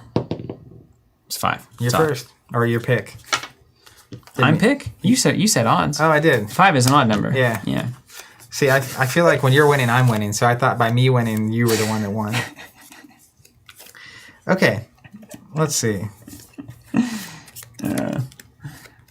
AJ saying you have to OTK them. Icelander can't. Kano can, and I was able to do it once, and it was very satisfying. It ain't easy, though. All right, so I need to look at the bottoms of these cards here. So am I going first or second? I'm going first. Okay. Because of my dominate powers. See, this Evergreen's already worse. It's a 2-block. It is. It is worse. I agree. Brett says it sounds like Zach needs some water. You know, I'm a little... Water? Yeah, that's a good point. If you've been out there like us, sitting there, probably not talking, although we have been talking, and you find yourself to be a little parched, don't forget. You got to keep that brain working. The brain consumes 70 to 80% of the water that you put in your body. I was reading Just keep that in mind. study this weekend. Taking a drink of water takes 18 minutes for the water to get to your brain. 18 minutes. I'm totally lying. So if I need to be thinking 18 minutes from you now, need to be drinking now. It's like the old Chinese proverb. You remember the best time to plant a tree is Yesterday. 20 years ago. Second best time? Today. Technically 19 years ago, or 19 years ago and 360 something days. All right. Here's what You're not much for proverbs. I never said I was. I don't know what you want from me. So I put things in the arsenal, and then I put good things in the arsenal, and then I put them to the bottom, and then I play them later. That's right. Okay, I think I understand. All right. Meantime, tear asunder. I just always see them do it, you know? It's like they're always crowning and rolling and stuff. Now you'll understand it better. The next Guardian attack I play this turn gets +1. Dominate. That's a stupid first turn 0 play that you found here. And if it hits a hero, they discard 2 cards. It's not stupid. You're going to just dominate? Oh. Anothos for 7 with dominate. All right. Well, I'm not going to waste armor on this. Agreed. First order of business. Do you have like a staunch response? Or? No. I got a 3 block though. I'll lose a couple of cards, but that's okay. Jeremy says he actually talks to us the entirety of the streams, but we're super rude, don't reply, and constantly interrupt him. Mike, I believe this is the Mike that I know that did teach me how to play Kano in the chat. So really? He must have had a recent trip to Hogwarts. I haven't seen Mike in the chat before. I haven't either. I feel like I haven't seen Matt in the chat either. So now it's like all Is Matt in the chat? I saw Matt close in earlier. Is the cat in the hat? Cat in the hat? Matt in the chat? Where's my dice? You have my dice? I have my dice. Excuse me. It may have been at my house, actually. Oh, my God. Unless you put them in the box. I think I put them in the box. Mike, you need to change your handle to Prism Mike. That way I know who I'm talking to. That is such a good nickname. It's unbelievable. Prism Mike. I don't have my dice. I'll use some other ones. Luckily, you have 3 more containers with dice. Here, I'll use these big ones that don't fit in the board. I think they'll be more visible, though. DBAG saying it's Anathos, not Anothos, Zach. It's got an O in it. There's no A. Is A and O Anna? These don't fit. Would you say Anathos? It's Anothos. It's from the Greek. Matt Coles, it's me. You need to change your name to Matt in the chat. It's so good. Mike says content too good to miss. So that's right. That's what we built the brand on. That was literally the like goal when we were like, hey, we're gonna stream 5 days a week. The subtitle was content too good to miss. Too good to miss. It's like TGIF or whatever. Thank goodness it's Friday. TGIC. Thank goodness it's Covenant. When am I gonna get those tech people to sell that domain? Have you written them again today? Millsy. This Once year? every 18 months. He said, I believe that. yeah, it's Prism Mike and the Dementors. That's definitely where that comes from. Nobody's going to be able to see that, so if you need to check in on my health, please just ask. This was the original dice we were looking that synergized really nicely with the board patterning, but they're a little hard to see. So if I block for 3 and you're attacking me for 7, then I'm going to take 3 damage. Then I'm going to discard. 4. It's 7 damage. 7, 6, 5. That's 4 damage. And then you're going to discard 2 random cards. And I hope they're good. They're really not, to be honest with you. The red evergreen, a blue winter's bite, and a blue disable. I mean, they're fine. I feel like the card quality in this deck's high anyway, so. Gave me the red evergreen like a fool. I'm going to totally YOLO you this turn. Alex says, I'm on your side with the pronunciations brought up on this episode, but unfortunately Zach still says Viscerae wrong. Is it Viscerae? All I know... It's like that song, Viscerae. I think that pretty much settles it. That's where I started with it. Earth. I've got 4 Earth cards. That's not how this is supposed to work. Sometimes it do be like that. So I'm just supposed to hit you with something big, arsenal a card. Oh, hold on. Terra Sunder says, discard 2 cards, not random. Oh, that's fine. Yeah, if that's the 2 you wanted to go. Sure, that's a fine amount of cards.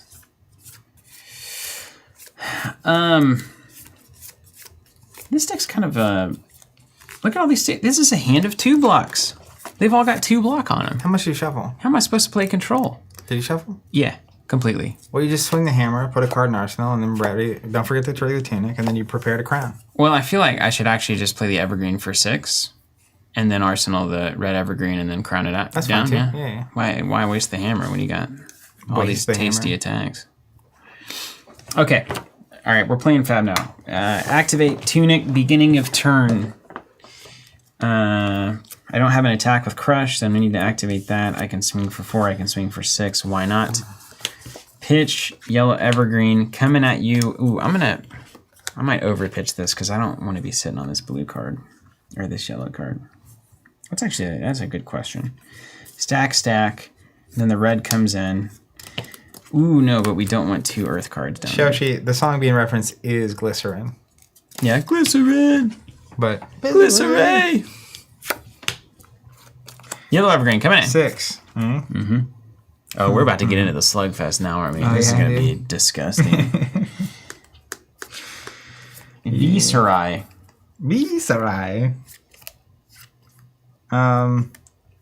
What's up, Curating Humanism? So glad to join the stream. Great, I love your name. I'll block 3. Take 3 then. Yep.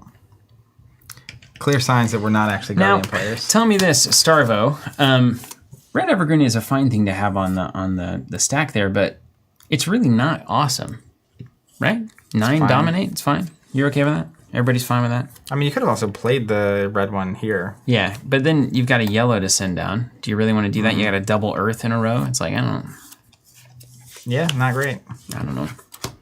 Michael clearly is awful at this game. All right, blue break ground. Michael's awful in this game, clearly. Okay, and I have one. I have none other. So a blue break ground. Did you hear the... Put it in your head. I think it was a mistake, but apparently the Fab ELO system has gone back and counted the 2021 Road to National season as ELO rated events, but with the ELO you have now happening.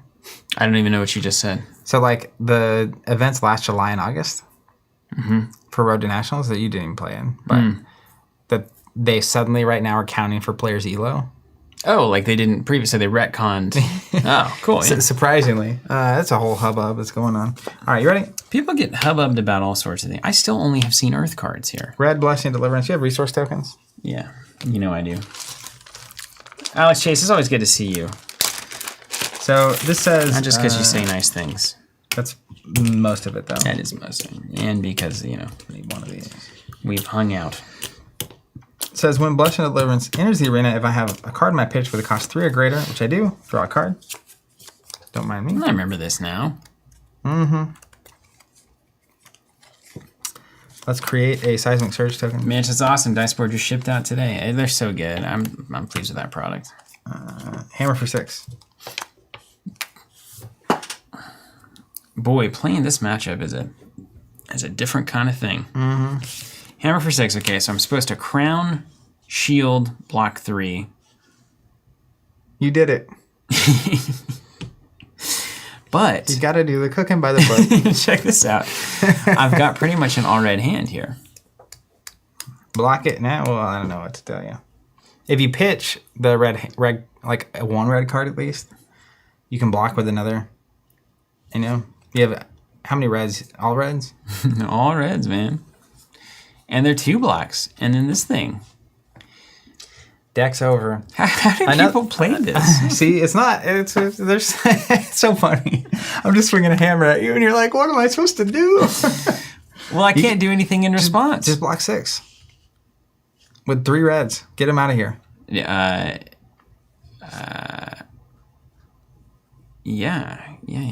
Well, one of them's a staunch, so I guess I could just play that. Block it for 7. That's true. You could also pitch a red, activate the crown, probably draw a blue. Oh, right. You get a filter. Yeah, you can do that now before you even decide to use the shield or not. Okay, And then staunch, etc. Pitch, activate crown. Red evergreen goes to the bottom. Yep. We now have a blue break ground, red evergreen. Not awesome, really. Prevent the next 1 damage. Draw a card. It is a blue. So, we are going to do this back to you.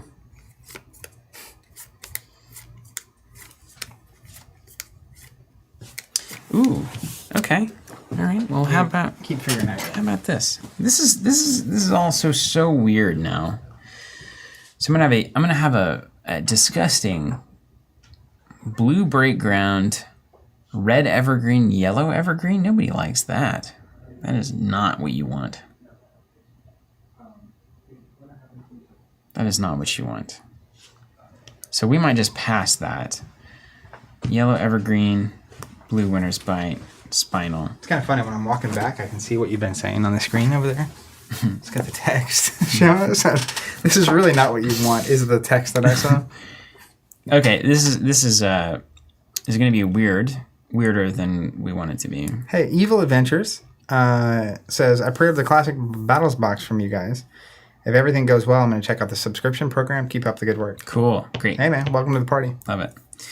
Okay, I'm going to pass defense, and then I'm going to play a staunch response from hand. I'm going to pitch a spinal crush to give me the extra there. Okay.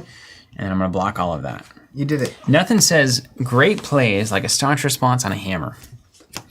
And then I'm going to throw Sometimes it's what the deck gives you, though. my spinal crush on the bottom.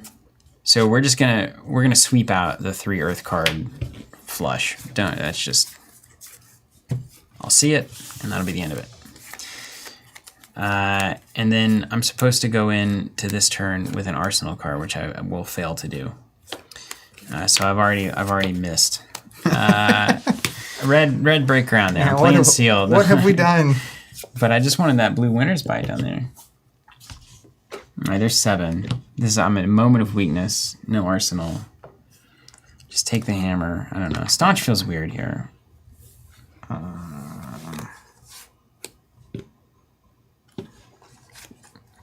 Block 6. Pick one.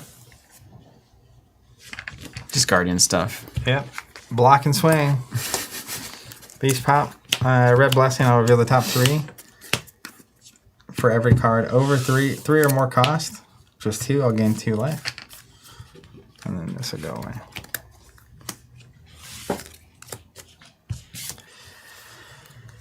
And then I'll pay 2 for a Zealous Belting yellow. Well, there is a card in my pitch zone with attack greater than the base attack of Zealous Belting. It has Go Again. So it's coming at you for 4 with Go Again. I have 1 card in hand and the -1 reduction floating. It looks like a surge into a hammer swing. It's going to be a hammer, yeah. If I had to guess. All right, so I think I've hit the point where I say Yahtzee or whatever what you're supposed to say. When you get all of them, you collect all 3. It's like a Pokemon. I mean, that is one thing you can do. I will take 4. Norian said, I can already feel that this game is going to time. I'm taking 4. See, no, I'm playing. I'm in the pocket here. Create another Surge token, and then I'll Arsenal Pass.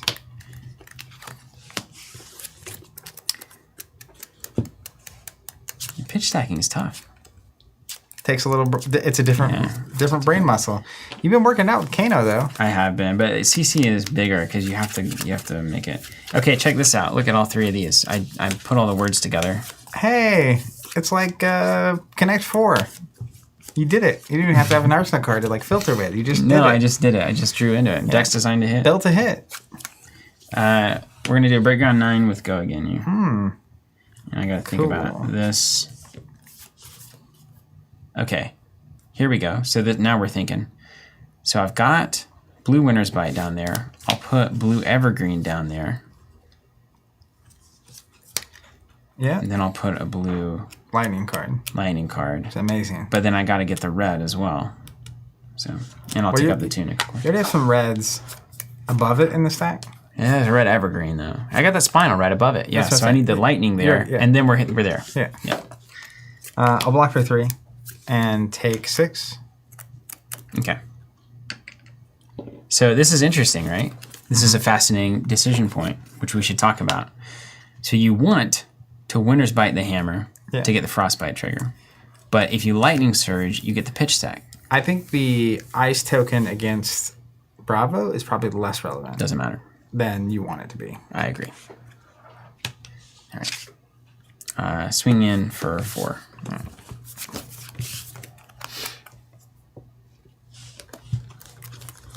I'll take 4.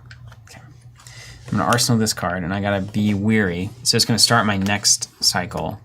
That blue Winter's Bite will start the next cycle. What I love is that if we don't even get to the pitch There's stack. no way we're getting there. I don't Everybody who has great pitch stack dreams, but you never... There's too much dominate going on in this building. You never get there. All right, my Surge pops. I'm going to play another Blessing Deliverance. So draw a card.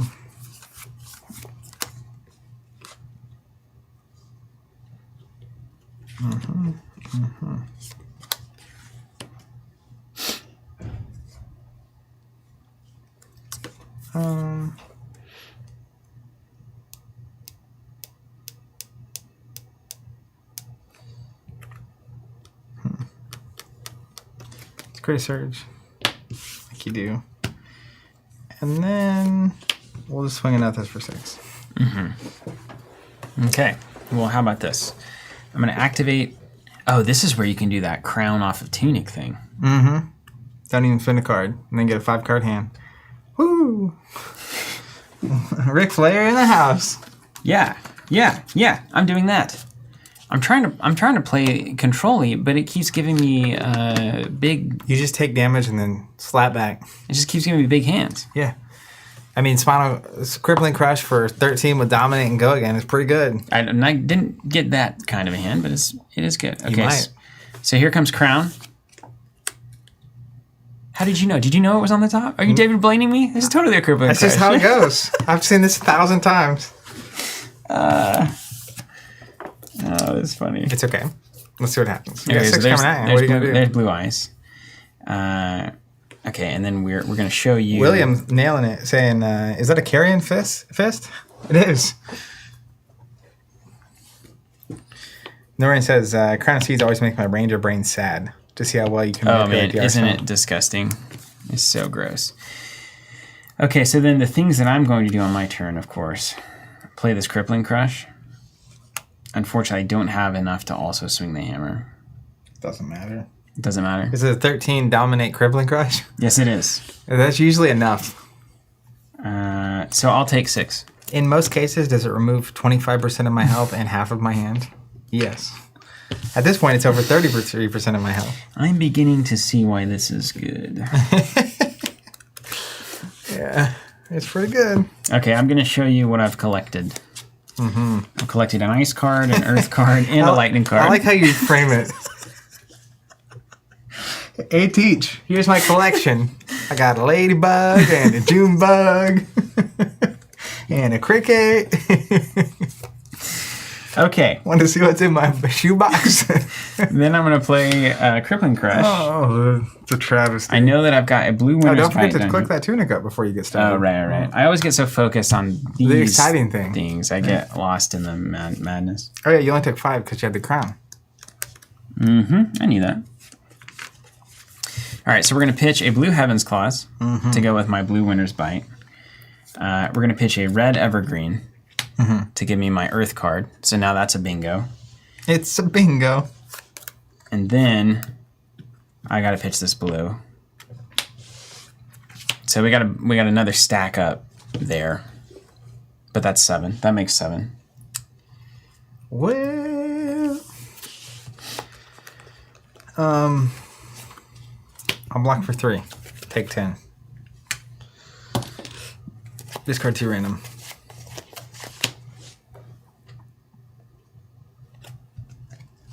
Tome and Rouse. Rouse the Ancients. And then I will put this into the arsenal. Alright. DC Fire. Look at the top 3. Gain 3 life. This is acceptable. We have accepted the sacrifice. Actually, I think it's going to be safer to get up top there. Oh, in fact, the safest thing is actually to throw this here. Okay. For this hot turn. You're not going to hammer, eh? Hammer for 4, baby. You left me with a blue. Because why not? Okay, and this is where I do things on your turn. I maybe crown this. Shield, etc. Or you crown to see if you get the bingo and then don't care about it. That's true, because I have a Crippling and Oaken in hand, and then an Earth and a Lightning card. So I could pitch one of the attacks to try to get bingo town. Well, you already have the bingo elements, right? Downtown on the bottom. So if you pitch the crippling. Yeah, it's good. There's a spinal here too. Oh. So it's just like, oh. Yeah. So we could crown the spinal down, but I really would rather crippling down there. But either one's fine. You like Oakenold or Crippling Crush better? Ooh, man, Oakenold's so good. Come on now. But I can guarantee that I play the Crippling Crush no matter what after this hammer. Pretty good. So I would do that. So I'm going to actually pitch Oakenold for crown. And because maybe I'll just, YOLO right into it. bingo it. Yeah. For 4? Yep.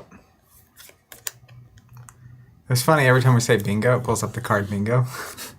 I think that's acceptable. It's a bingo. Uh-huh. Jeremy's saying, when I first saw I'll take Starvo 4. spoiled, I thought, there's no way this can be consistent. But I never considered how easily you can set up the exact turns you want with pitching and crown. Yeah, crown's good. Over to you, homie. Okay, I got a card that looked like an ice card, but it's just Glacial Footsteps. Yeah, it's one of them. It's a classic. All right, so we've got 2 big attacks here. We need to start setting ourselves up again. You can always just pay 7 for Crippling Crush. I'm doing that. It's really crazy. Can you imagine if I had the Tunic up right now? I could still keep a card. There's Crippling. 2 floating. That Glacial's going to get in my way here.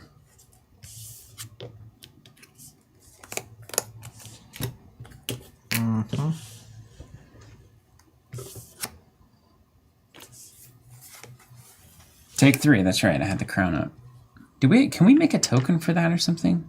A crown token? We need like a floating crown, like really a cool. giant. You could do, especially if you could get like the autumn colors in there, in like the paint fill, and it's not just like solid or whatever.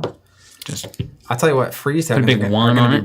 Actually, super relevant. Yeah, it's we true. could have an all weather set. we got the weather set, the meteorology moment. Yeah, it's like you got a Crown of Seeds autumn kind of vibe going. You get you can have a spring tunic counter technically. Yeah. Okay. You get 3 of those, it'd be nice and tokeny. Anyways, I digress. We can make them look like the resources. Let's block 9. You're gonna lose that card. No way, it doesn't crush. Right? You get to swing the hammer still. My man. You have no Arsenal card? Come on. This is like a deal with the devil kind of deck because You're totally out of control, but also so is your opponent. well you want to be controlled with it, but it just keeps giving you reasons to attack. You gotta be very patient. It's hard to be patient. Maybe we're not very good at being patient. I think this is the real problem. Ooh, I got one of these pulses. These things are gorgeous, man. You haven't been playing with those. No, I've never seen these so before, good, right? honestly. They're delightful. Cold foils in deck are the best. These are delightful. They just surprise you. It's like all of a sudden like, oh, shiny. Okay, but we don't have any ice cards. We've got Blink. Well, that's not exactly lighting the world on fire. Okay, and then we put this on the bottom. We still need ice. We got ice light. So One of these days I'm gonna draw my defense reaction. It's gonna be great. no. So we swing with this. We throw this on bottom. Okay. You think we'll get to the stack? We might, actually. We might. Way this one's going. So here comes the ice cards. So we're gonna do block, arsenal, swing. Yeah, that's acceptable. Because you really need to get in that arsenal phase. I tell you, I am surprised at how much this does not block that well. Block 2. Take 2? Yeah. I mean, you're gonna get a moment here. yeah.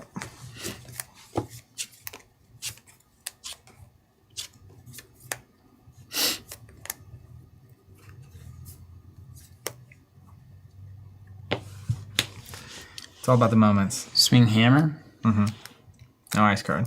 No ice card. I'll take 4. Easily. Taking it. Okay. And then put this in here. Oh my goodness, my moment has arrived. Yeah, you get the moment there. That was a weird one.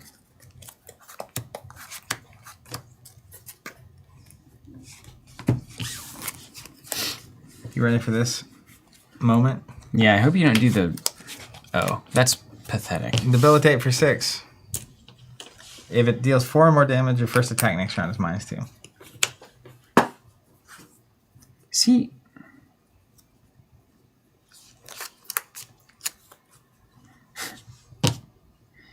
It's just crazy. Luger says, I'm about 15 minutes behind, but these hands full of Red Earth cards from Steven are hilarious. Okay. I can avoid that. Now you got 2 floating, and what else? You? One card in hand, 1 card in arsenal. This looks like a pummel. I mean, if it looks like a pummel, And it smells like a pummel, it could be a pummel. A pummel would be annoying for sure. you take up your tunic, by the way. Not the end of the world.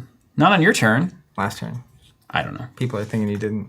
It won't be relevant right now. Well, it would be. It's fine. I'll just continue to bury me with my money on that one. I do it less on stream than I do in person. You know that? Ricard saying, why is Steven playing Starvo? Did he lose a bet? I've got to learn this thing. Yeah. He's played Wizard this weekend. All right, we got to send an ice card down. See, I'm really just thinking about pitch stacking here. That's like my whole life right now, which is, it's not going to matter in the end. Wait till we get to the pitch stacking. It's just going to be gross. It actually, it won't be that gross. Because the thing, you know, everyone talks pitch stacking. You still got to have the cards come in to put them at the right place at the bottom. Yeah. So if your 3 Oakenolds are middle of your deck, you can't pitch stack them. Yeah. You got to Michael. Here, for a Ram's head, for 1, when do I do that? Whenever I defend with it? I'm doing that now. So we're defending 2 on a 6. And you know what? This is the perfect time for Ironhide Legs. Yep. But why in the world would you waste them on a Debilitate Blue? I don't disagree. You think I got that pummel? Yeah. Oh, and I'm supposed to draw a card for the crown. So that's saying that apparently the Bryce 2.0 is pulling Wounding Blow blue instead of pummel. Look at that wounding. Look, you know what? One upside of Bryce 2.0 is that we're going to see a bunch of cards we never get to see. You know what? Check this out. Ooh, take that. I needed to draw from the thing. Let's just shut it down, dude. Staunch. Block an 8. Well, 7 plus 1. Yeah. All right. Well, let's just see if you got anything. I'm going to red pummel. Yeah, you got it. Coming in for 10, minus your 8, you'll take 2 damage and discard a card. Yeah. That's a bad exchange for me. Agreed. Factual. But it's the kind of scenario where if you overblock it, then I don't pummel. Right. And we're just waiting. Yeah, but like, this is the old Pulse Oakenold turn. So what do you do instead? This is just strictly wrong. Regardless of the pummel. Do you probably just take 6? Yeah. You pummel me for 10, I discard the Staunch. And then here we are. And then I come back with an Oakenold. Because like, we'll just get wrecked. I mean, do whatever you want to do. Because I think one option is not blocking at all. It has to be the right option. Yeah. I'm taking it back. All right, that's in hand actually. Staunch response. Right. And then you probably block with a shield. Yeah. And then you take 8. We'll go with the original plan. Take 8, discard this. Yeah. I'll click down for 8. Click down for 8. How'd I get this low? I'm supposed to be playing a blocky deck, right? Well, we both have Dominate in some ways. I think the problem with blocking with the Crater Fish there is that I just don't pummel, and then he has to deal with it next time. Oh, cool. I collected 3, but this time with only 2 cards. And then... Oh, but I still have to fuse it. Yeah. You should back up and rethink your decision. You probably do Staunch. Game is hard. Okay, so we Staunch. We take, what, 2 instead of how much we take? You get 7 back. Okay, so I get 7 back. 1, 6, 7. And then I discard something. Well, you actually get 6 back, because instead of shielding, you play Staunch. All right, guy, I took it. You got me? Yeah, you're good. It's like a first player token. I'm going to discard this Pulse. It's fine. And then on my turn, I'm going to Ice Hammer you for 4. Yeah. And then Arsenal the Oaken man. Sink below. That's convenient. No trigger. All right. Arsenal there. Yeah. 0 for 4s are convenient. We're still in a good... They're pretty okay stack there. That's not bad. Let's create a Surge. And then we'll just Spinal Crush. 9. No Dominate. Nothing like that. Coming in. No go again. Be gosh. Hey, yo. First time tuning into the stream live. Usually watch it as a VOD. Nice to be able to catch it live. Always a great source of entertainment and game knowledge. Well, happy to have you with us. Marcus, tuned in late. What's the build for Zach's Showstopper? It's the same old, same old. Lots of blues. Dominate attacks sometimes. Lots of blocking. Nothing too surprising.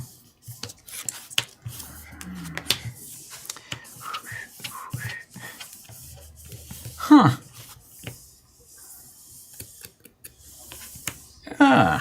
You're at 15? Mm-hmm. It's like, you know what it is actually like? This is what happens when you play a new deck. So if you've ever gone through this, be aware this is a real phenomenon. Right now, Steven is playing with his head straight down. Yeah. But literally and figuratively. It's like when you learn how to skateboard, you know? Yep. Eventually you start, the fundamentals of operating the deck and pitch stacking and whatnot are so comfortable that you can actually be looking at what your opponent's doing. So 2 layers. One, you see that I have a 9 damage attack coming, but then you look further and it's like, wait, you're at 15. And I can swing for 13 with Dominator, 11 with Dominator, whatever. It starts to change your perspective on what you should be doing. Yeah. How important is Tunic in this? Is it just to get free crowns? Yeah. Because like I could block here and swing for 4 off the back of this. It's not worth it. Let me tell you that. It ain't worth it. Block for 3. It doesn't have Dominate, just so remember. Okay, take 6. No go again for you, sir. I know how important that is. It is. I could have swung the hammer. Yeah, not that important. And maybe you're supposed to block with Crater and Tunic and all that, but here we go. Here's all 3. Brett says, I thought we were about to have a serious conversation about Steven's posture. Well, I can't see any of those cards except for the top one. Look at what you're showing me. Like, if I was like this, it's like, look at my hand. I want to let you know I collected all of these. I'm proud of you. An Earth, an Ice, and a Lightning. Yeah, and it's kind of perfect because you have the blue lightning, so you can play the Okino. That's what I was thinking. And then you could also play the yellow Icy and swing the hammer, but you Spinal Crushed me. No go again today, sir. All right, Oaken Old with this. We're going to show you these again. You've already seen these, but it does say Earth and Ice there, therefore it's fused.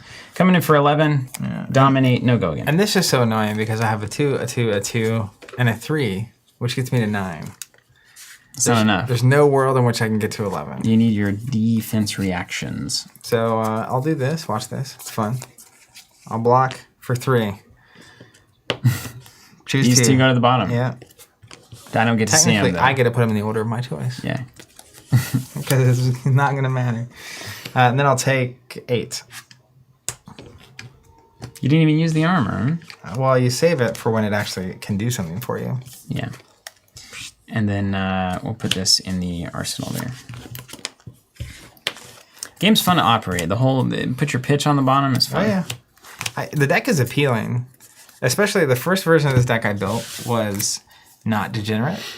Oh, yeah, right. I was using Earthor Bounty and all of the draw elemental cards, which I actually think if I was talking about investing time in the Viscerai build earlier and not being worth it. If I had more time and or if Star of the Show wasn't literally winning even like a local armory away from Living Legending out, I think there's some really interesting Starvo builds that are not at all what they are right now. Earthor Bounty being an important part of that equation. But it's not worth my time. And if you win the Pro Tour with it, good on you. I'm going to declare Crown of Seeds. I'm going to play an instant, remove 3 energy, gain a money. You're going to let that resolve? I'm going to activate once per turn instant. Robert doesn't have a lot to say about instant Crown of windows. Seeds. That card, I love the way it looks. Has there been a Crown of Seeds playmat? Asking for a friend.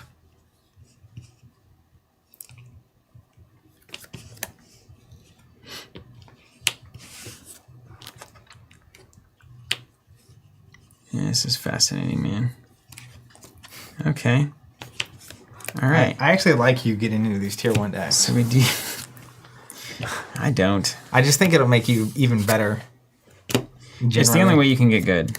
It's literally the only way. You have to play it all. You have to actually understand how the decks that are winning are winning. I recognize that. Okay, so we got 1 there. We can go ahead and cover this up, which seems right. But instead, we're just going to take 3. Yep. It's fine. Everything's fine. Come back to me. We'll put 1 on the tunic. Now, this I think is bad. Is wrong. I hit all my ice cards here all at once. You see, that's how that happens. So I'm just gonna channel. I don't know if it matters here. Then I'm gonna pulse a Volt Haven, and you're at 7, so this is tastier than ever. We're gonna swing hammer for 8. Mm-hmm. And I've now officially abandoned my pitch stack entirely. Well, at this point, you have like 8 turns in a row. Yeah. So the pitch doesn't matter anymore. Yeah, it shouldn't, unless it does. If I'm at 7 and you get to that pitch stack and you can't kill me. That red evergreen's coming in.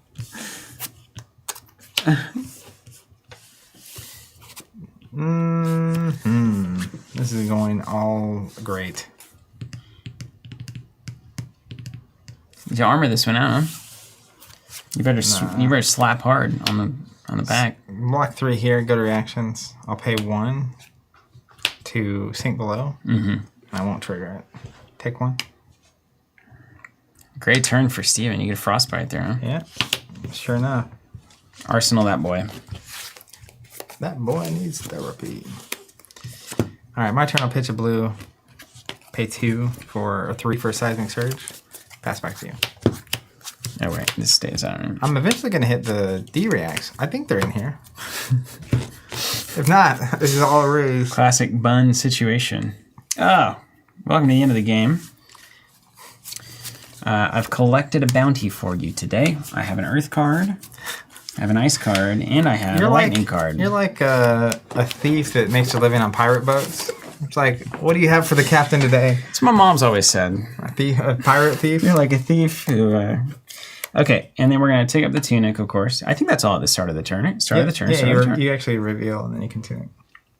Cody says, I remember being disappointed when I opened my Crown of Seeds. Easily became my favorite card. That's not a bad card to open. We're going to pitch 9 for a crippling. Got 13 with Go again? It's 13 with Go again, yeah. Last time I was counting it up. All right. I'm going to block with all my armor for 6 and go to reactions. Pass. Sink below, paying 1. Blocking for 10. Okay. Take 3. Taking 3. That's right.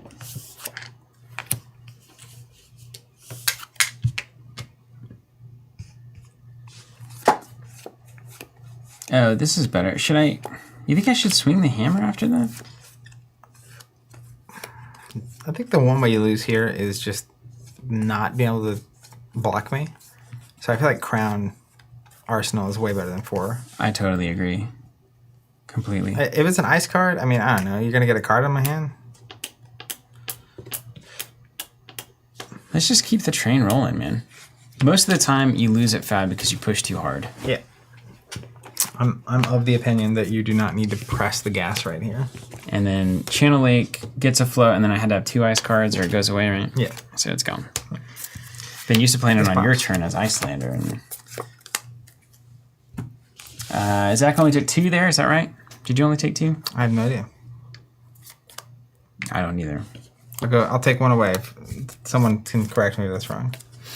Okay, I'm going to pay 2 for a Zealous Welting for 4 with Go again. Are you going to swing that hammer again? No, you're not. There's no way you are. Swing a hammer? Yeah. 4 with Go again. Okay, well, let me tell you something. Love that story, James. Saying, my girlfriend got me a box of first edition Tales of Aria for my birthday last year, and we opened up a cold foil crown. I love that thing. I'm going to pitch this yellow evergreen. Activating crown. Uh-huh. This is going to go under. Let me know if that lets you bingo this thing out.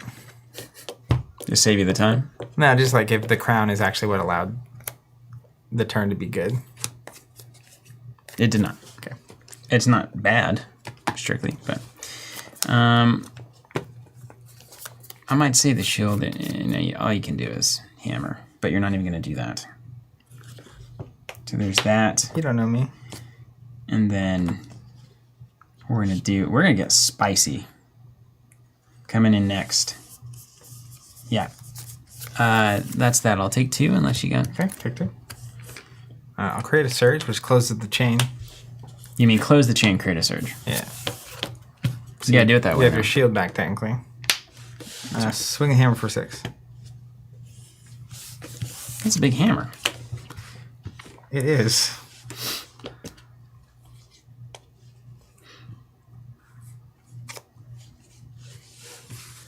I need to look and see if I have the D-Rex in here. Doesn't feel like it. I gotta tell you, if you haven't seen them by now, you probably don't have them. Yeah. 6. Okay. Well, you got no arsenal? Nope. Now is when we start playing Hamilton style. I'll block 6. You got it. We've got you on hammer death. Over to you. This is, I'm officially switching. My mind is made up.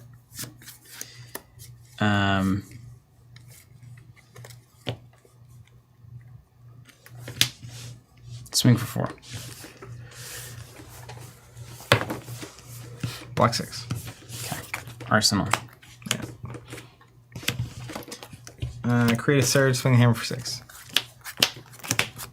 Okay, we might have the Bugatti Crown Tunic play here.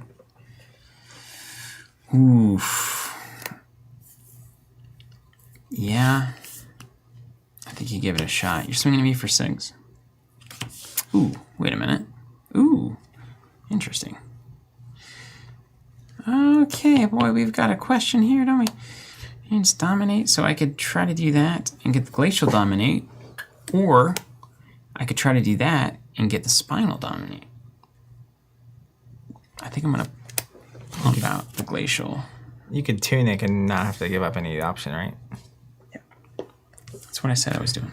Yeah. This combo of equipment is pretty good. Cards in this game are just cheap. You got the beat. Okay, you're doing 6? Yeah. And that's all? That's it. All, that's the only thing that I can see on the board here. Ergo, I'll take 6. We got it. We got close. It might not be right. I mean, I might need to... You got armor if you want it. Yeah. Okay, check out what I have. Ice. Lightning. Earth. I only wish my Starbow opponents would do it this way. They're always like, got the combo. Yeah. Got the Go combo. on. Move It's like, along. well, can you tell me what the cards are? Well, they got to make sure they finish the game, you know? Okay, then we do... What's the bigger attack? Well, the Spinal Crush is the biggest attack here. So we're going to pitch... You know, it's funny because you naturally stack up those stacks because you bingo and then you pitch them to play the stuff. Yeah. So it happens naturally. Spinal Crush, go again, 11. With dominate. No block. Pass. Dead. Huh. Yep. There you have it. I will say that I was sitting on a lot of 2-block hands. I can see how aggro could get on top of this. You want to try to get on top of it? Yeah. Let me switch from this. And the D-Reacts were in the deck. Yeah. I missed Tunic a bunch, and I missed the Crown Prevention a bunch. Yes. This game 2 will be a lot easier for you. I'll start putting Crown up top. Yeah. That'll be helpful. I haven't tested this match a ton, but other things that are interesting are like switch to the smaller hammer with the Rampart. Mm-hmm. Not because you can use it twice, but because on the dominate turns, you can pitch and then have staunch response off the other resources. Staunch Shield. Staunch plus shield is like a lot of damage. What does that get you to? 9? 8. Well, staunch you can also pitch more. Oh, right. To just block. Every staunch probably becomes just to cover up one of their big attacks. Yeah. So the deck, You're on immovable too. And the deck ultimately wants to be on like a fatigue style. So I'll try chain, and then we have next week too, which will still be Pro Tour prep, but I'll be much ready. Colin correctly saying, could play Creator Fist there to give it +2. That's true. I was holding the blue to swing the hammer for 4 afterwards, which I thought would also be pretty devastating. It's a 4-card block. Minimum.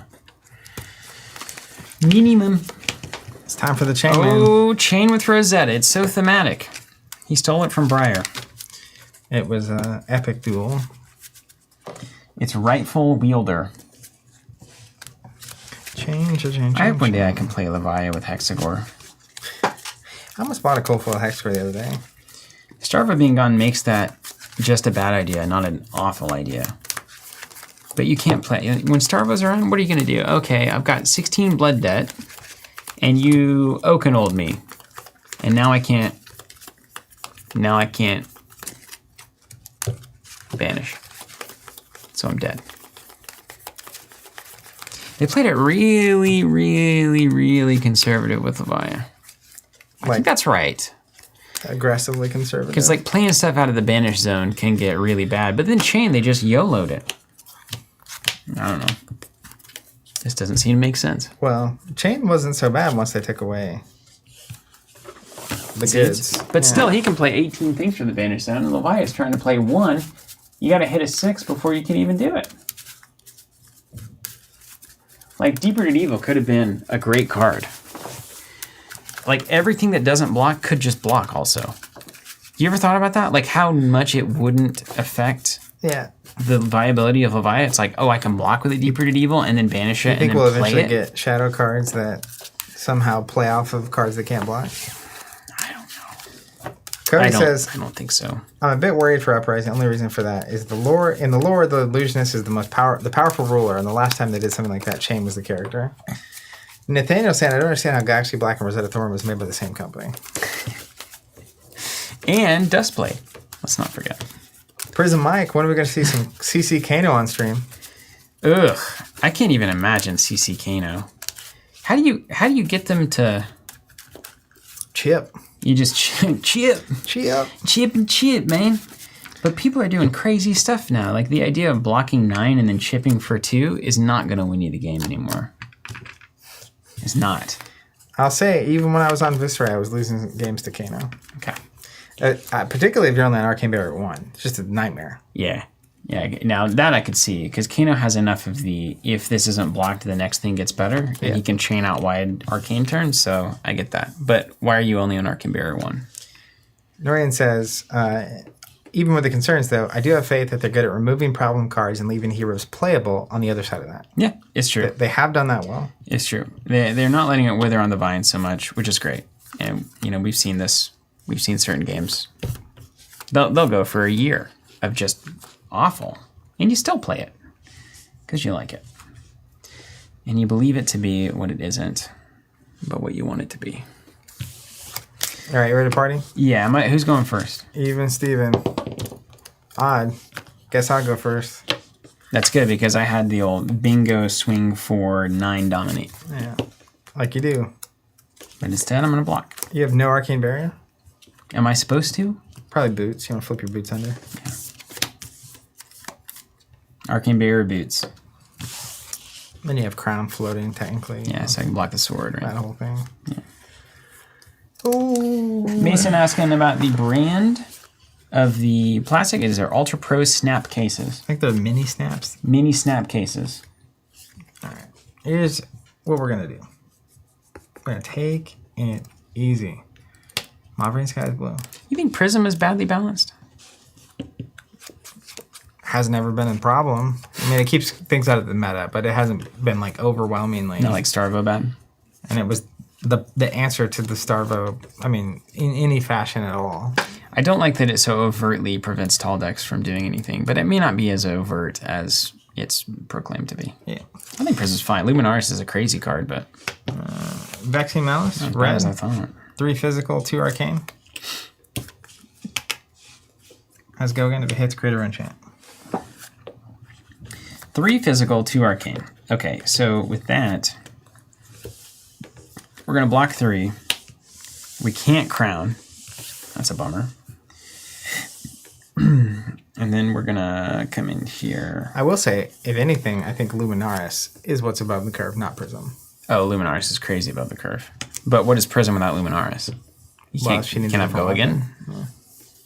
Iris? Iris isn't bad. I mean, imagine if it was the first time you try and you pitch a yellow card, the next thing you do is go again.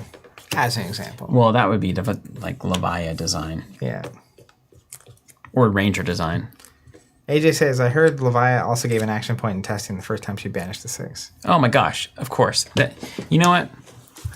That makes so much sense. Yeah.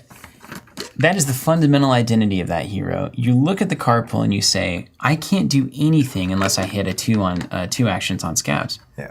But if you think about, she naturally had an action like how built that in. went right to your That's core. so annoying to me. That is so genuinely aggravating. How do you rip that at the last second? Humans, man. Humans making games. Block 3. You take the arcane. I took 1 and then blocked 1. I see. You know what it is. You already know what it is. Shackle. Rosetta Thorn, 2 and 2 with a go again. Block 1 arcane, take 1. Yeah. Block 2. Conveniently with a 2 block. Yeah, 1 card in hand. Yeah. Blocked for 3. Arsenal pass. You come out of the turn 0 with no arsenal, I'm just gonna throw you out of the event. You don't deserve to be here. I can't wait to play sealed. Oh my gosh. Yeah, I'm so excited for Forget all Sealed. this nonsense. Did you see? You know what? Let's get. This is. I need a new name for this. What do we call it? Spill the tea. Let's spill the tea. Okay. We need a graphic for the tea being spilled. You can imagine someone like tripping across the screen with tea. Anyways, someone the other day. I don't know if it was a joke or a lie or whatever. The internet. It's the tea. So the factual basis of the tea.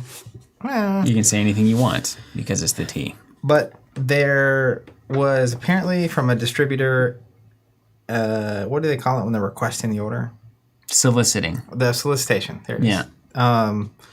For Dragon Shield sleeves tied to the release of Uprising.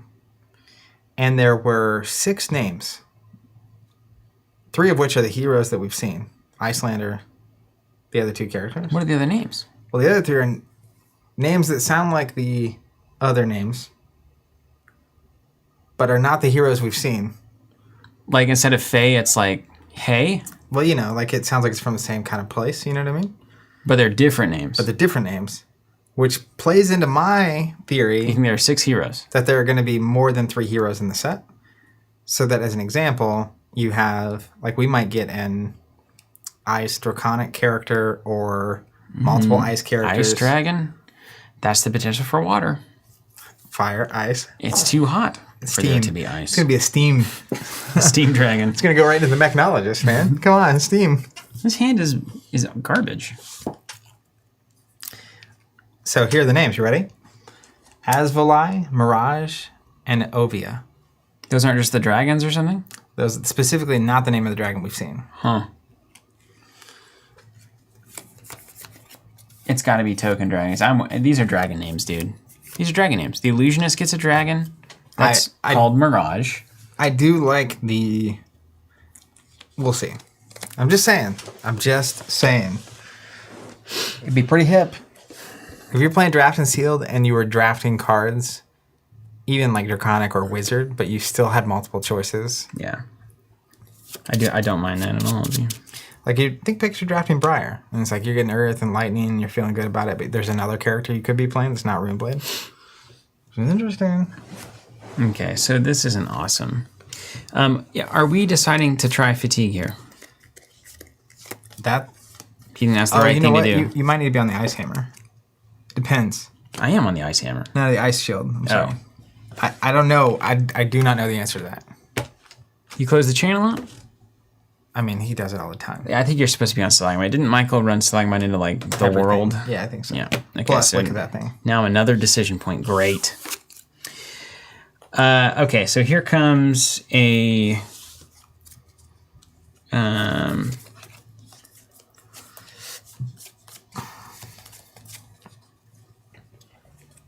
it doesn't much matter to me. Here comes an Evergreen for 7. Just 7. 7 green. Although Channel Lake seems really important against you. Different plan. We're going to the Fatigue plan. Fatiche. Channel Lake Frigid. All right, here we go. Pitch to you. The end. There's not a nice card over there. Oh, right. This is why you can't do that. Evergreen for 7. And we're back. Yeah, I'll take 7. Yeah. Arsenal this guy.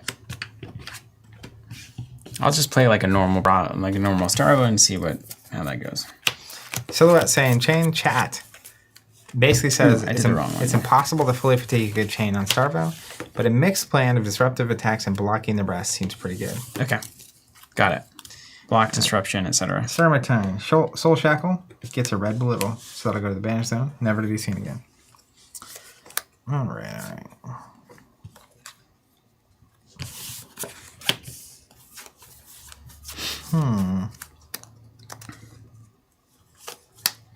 Let's get a shackle.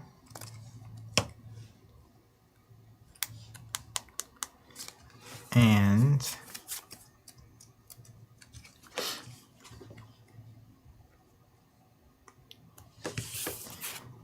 ghostly visit for 4 with Gogan.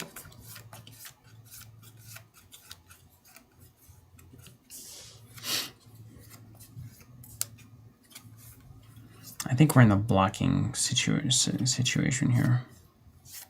John saying, feels like chain can almost always pay for the frostbite. Not thinking Stalagmite's worth it, but mileage may vary. Yeah, I don't know, you know?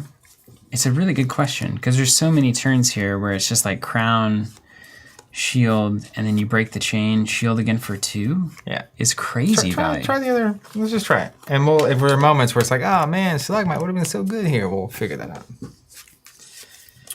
Okay, ghostly visit for 4. I don't have to pitch. I feel like I'm on the fatigue plan a little bit here. We're gonna try it. We're gonna do it like that. So I'm gonna start by giving you crown, 2 floating.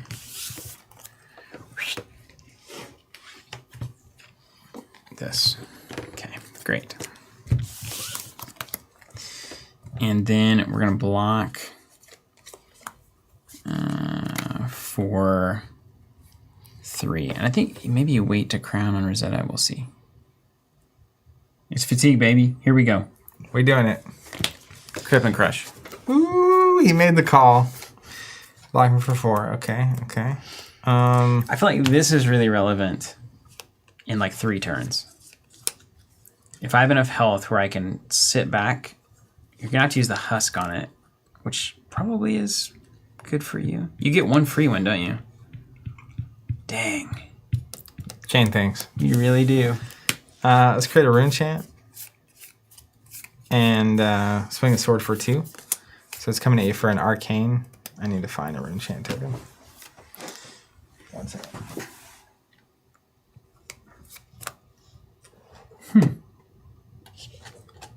Playing your chain game. Just a 2 swing? It's horrible. It is. Block the arcane. Chain's early tank isn't full. You know what I mean? Mm-hmm.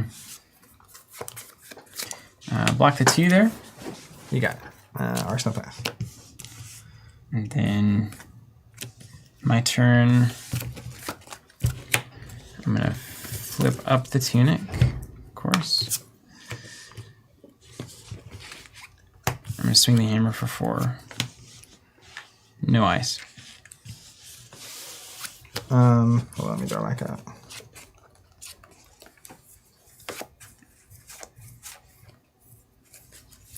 Block 3. Take 1. Yeah. Alex, bring in the heat here. When chain has go again and 1 resource, you can block with Stalagmite so they can't swing Rosetta. I think that's, yeah. Which is essentially blocking 6 and 5, right? Yeah. So that's worth 11. So it's a matter of if you're going to have a resource floating you can't otherwise use 11 times, or if you get to get the 2 block on Stalagmite enough times to make up for 11. I think it actually comes down to are you fatigued or not. Mm-hmm. Because fatigue would probably say I'm going to make the game go. But even then, I don't even know if there's enough turns with There's not enough turns. Let's go back to Stalagmite. We haven't used it yet. And it's beautiful. Maybe one day Ice Slider can use that. Half the battle. 2 shackles. Oh, there goes an Art of War and a Howl from Beyond. So I'm going to put him here. I think the screen can see it. You know what's crazy about this deck? It's kind of like Chain in this way. Like, what if you see all Earth cards, all Ice cards, all Lightning cards? Could happen. It does happen. It is happening. Yeah, but it's not. And there's a lot perfect. of 2 blocks. There's a lot of 2 blocks in this thing. Yeah. I don't want to go for it yet. Oh, don't you see? Let's do it. I'll pay 1. We're going to play Art of War. I'm going to banish. Did you just banish an Art of War over there earlier? Yeah. I'm going to banish the Ghostly Visit to draw 2. Won. And I will give my next attack and go again. Do you like Chain? You like playing Chain? Or Medium. is it annoying? It's medium. When I get back into the habit of it, it's fine. Fine enough. Okay, so go again is the name of the game. Let's pay 2 for Howl from Beyond for +3. Then let's pay 2 for... No, I don't want to do that yet. Back up. Don't worry about it. You can see Back it in. Let's pay 1 for Ghostly Visit for 7.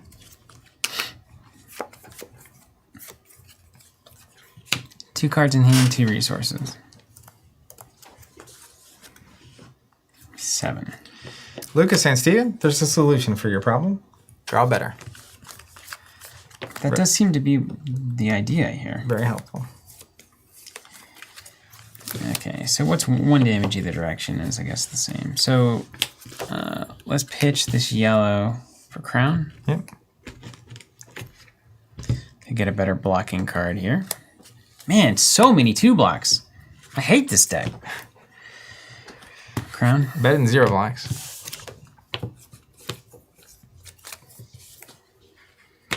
Block 7. Okay. Shackle. Shrill. Coming in for 5 with Go Again. You're going to arsenal that card. Or Swing Sword. You're not going to swing the sword with that. I could only pray that you would swing the sword. 4. Take 1. Mm-hmm. Arsenal Brace. You had me at 4 damage right there, man. I did. Playing the long game. Let's just see how it goes. Let's just see how it goes. Man, missing that shield already. Oof. That was 1 damage right there. Are you doing Missed. nothing back? No, nothing. 3 shackles. Let's go. It's the whole 1, thing. 2, 3. 2 hits. 1 step this time. They're blues, though. What could go wrong?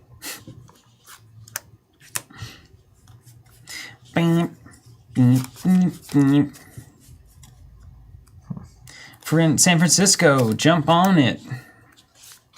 Is that what they say? San Francisco? Don't know. Well, my version of the song, San Francisco should definitely jump on it. Let's go. Belittle. Pitching a red. Nobody likes Showing- playing this anymore, Showing apparently. you a red Vexing Malice. Well, that's nice. Your reds were in hand and your blues are in banish. Well, part of the problem is that by playing it... Did you pitch? Oh, you pitched a red. Ooh, this is good beats for me. Part of the problem with playing it is Red, that... red. In the blue Minnows, Yeah, that's why you play it. is that you can't pitch stack. You see? All those things that were stacked on the bottom of my deck just then are now shuffled into my deck. So Minnowism is not good in its fatigue. Mm-hmm. Yeah. Okay. We've got a choice to make here. 3 with Go Again. Disruption versus T. It's ultimately going to work in my favor. I've seen Vexing. Vexing's 2. 2 cost. 1 cost. Red Vexing. Red Vexing Malice. Let's see if it pulls up on the screen. I'm going to take this 3. Watch out. I'm waiting for that Red Vexing Malice to come across. Red Vexing Malice. Oh, there it is. Well, boom. And that's about right, because we're about 7 seconds behind. All right, you took 3. Yeah. Great. Let's play this Shadow Verser for free, and we will banish a red Ghostly Visit. So it's 2 with Go Again. That costs you nothing. 0. Just absolutely no cost at all. I'll take 2. If you're in a tournament ever, though, but like if you know you're going to take all the damage, you know, you got to be very like cool about it. You got to be like, Correct. No defense. If you're just like, no defense, no defense, no defense, then they're like, oh, he doesn't want to block. Yeah. I took 2. I'd be like almost about to block. Yeah, I'll pull it back.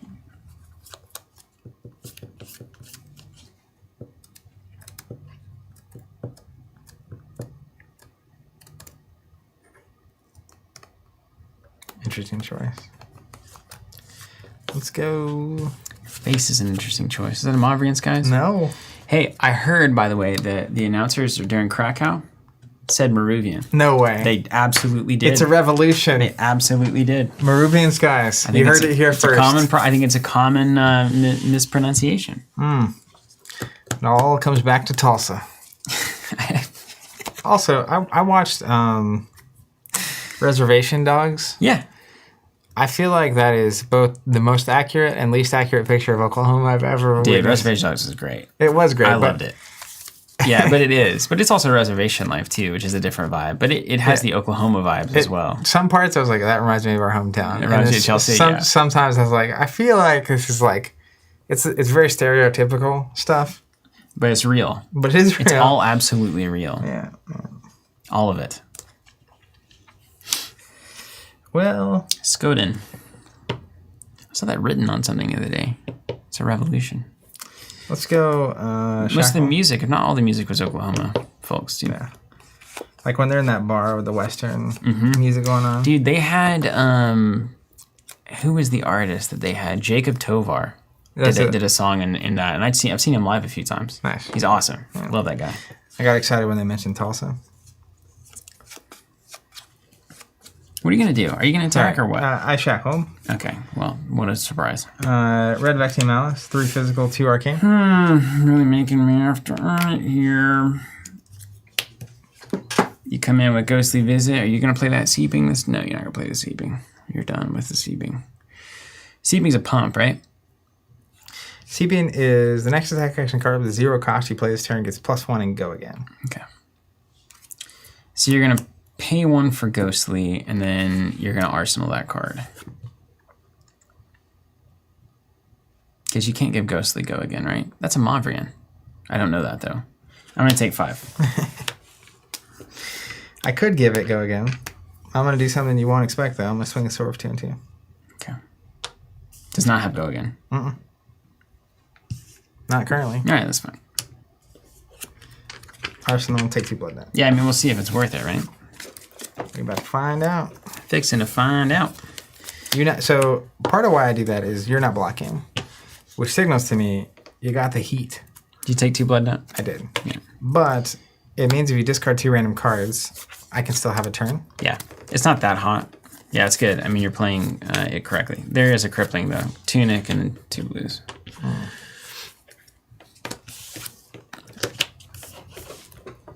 Just for 11. Yeah, not a Yahtzee situation or anything, but... Yeah. I'll block for 9. Sword didn't have any non-attack actions. That's right. So just 2. You want to play the Ghostly instead? That's right. Okay. Did you block it all? 9, I take 2. Okay. Arsenal that guy. This is about the Shakomo where I'm looking to like start putting things in the air here. Ooh, there goes the other Art of War. Not good. Not good.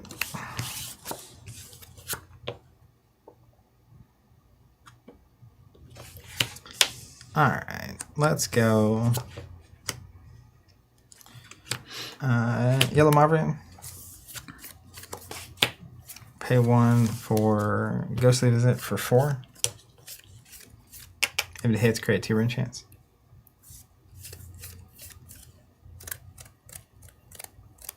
No, this is not a cold gold carrion husk. It'd be pretty sweet if it was. Jim asking, I mostly use Dragon Shield on my fab cards, but I also use katanas. It has go again.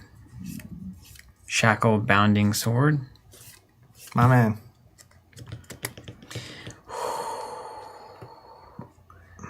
We're totally committed, though. See, you get into this disable thing, and then all of a sudden, let me tell you, man. Let me tell you, that ain't good. Oh, hold on. Ghost doesn't get go again from Mavrian. Ruin Blade attack. So I'll Shackle. And then Mavrian will hang out for this. Shackle, Ghostly, Mavrian, Bounding, Sword. Yeah. Okay. So the hit effect doesn't apply yet either. Yeah. So let's take 4. I'm in for a dime and for $1 at this point. Bounding for 4 with go again. If it hits, create 2 rune chains. Yeah, but that can't happen. That cannot happen. Too much value. It's not right.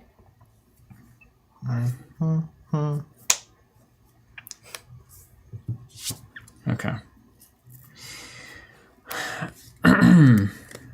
And Stalagmite not going to matter here because you've got 2 to spend. Okay, we're keeping an eye on that. Yep. The old Stalagmite count. 3. And then... I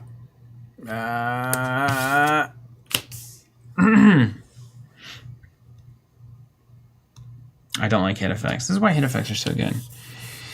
Oh, guys. Okay. We've got ideas. I've got like the disable for 1,000 years here. Like actually disable? Yes. No. Like make you cry disable. So we do this. We go like in. Oak and Old Fuse with a channel like frigid and do a hammer swing. You know, those kinds of things. I think it's just a husk. I think you husk next turn, and then I've got to be ready to come in a second time. Ian Schaefer in the chat, dime for $1. I thought it was penny for a pound. You know, depends on where you're from. I'm going to go here. I don't like it. Covered her up. Swing sword 2 and 2. You got it. Take a blood debt from Seeping. Pass it over to you.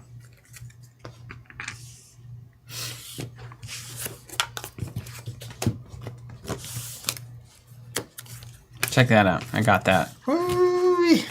Look at that pulse.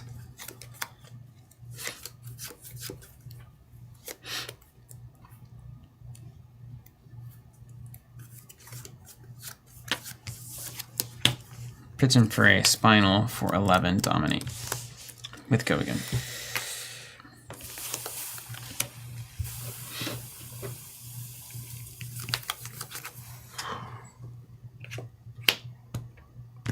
Eight.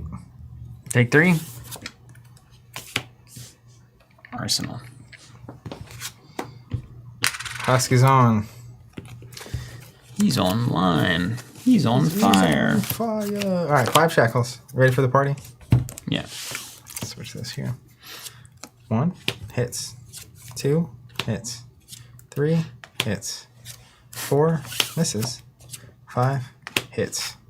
Can you imagine you get hit by that spinal crush right there? That's why it can be good. Can't allow it.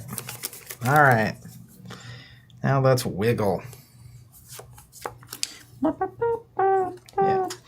Speaking of wiggle, let's belittle. I'm going to show you a yellow Shrill of Skull form, which is only attacking for 3, so I get to search my deck for a Minnowism. Oh, there's blue Minnowism. Yeah, that's why it's good, huh? So I would like it. But how much go again can you have over there? Okay, so again, we're in for a dime and for $1 here. 3.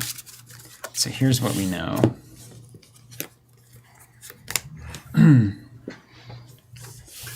Yeah, this is what we know. So we know we can get this. So I would play that.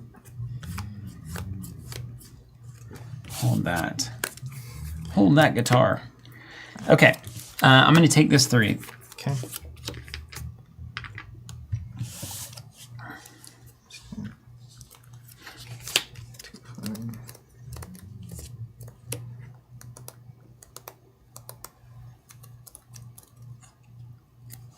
What's up, Jim? Just just want to say thanks for getting me and my friend back into the Star Wars CCG after watching your videos on it. Did you see this comment? That's awesome. It's been 20 years since we played it, and we're loving it again. Love to hear it. What are you doing over there? You got a pile of cards. Did you go to the binder for those? This is my banish then. Okay. All right. So. What's that card? Sideways card. This is my arsenal. You had an arsenal? Yeah. Are you sure? 100%. Or was it in my hand? I think it was in my hand. It doesn't matter. I don't need it. It's going to get played. It's not going to get resourced. I'm going to pay 3 for Seeping Shadows. Oh, great. My next 0 cost is +1 and has go again. So we're going to go Bounding Demagon for 5 with go again. That's free. Free, huh? Yeah.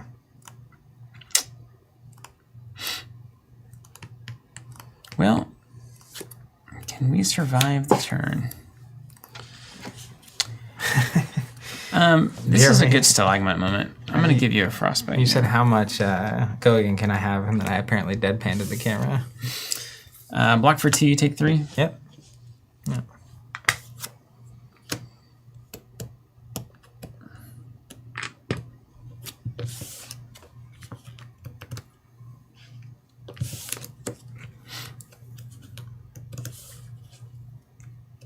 You want to break the chain, brother? Break that chain.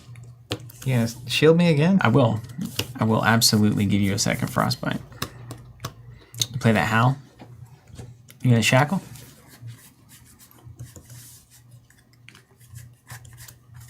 I gotta survive this turn. Agreed. I agree.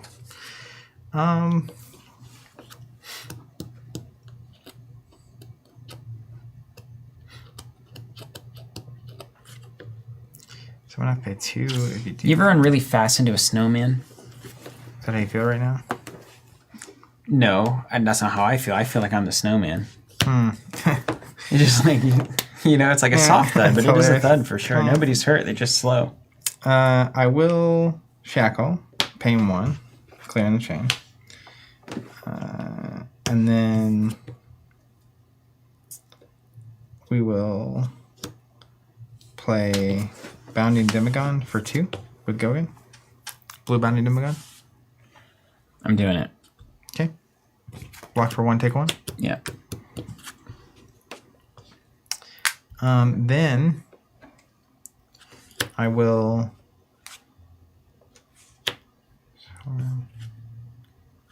pay 1 +1 to swing the sword for 2 and 2. Take it. Okay. Then as an instant, I will play Inverted Existence, banishing Crippling Crush and Flash to do 2 arcane damage to you. Okay. You got it. And then over to you. Let's see if that was worth it.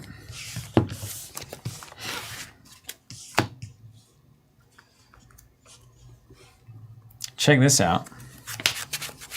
I got all 3. I got the 3 of them. Nailed it.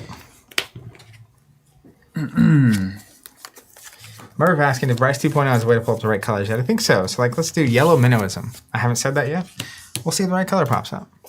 It's all kind of a test today. Seen it.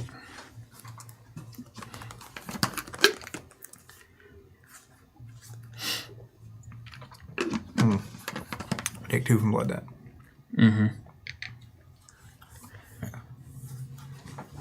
All right, then we're going to pitch 5, Dominated Crush, Spinal Crush for 11 with Go again.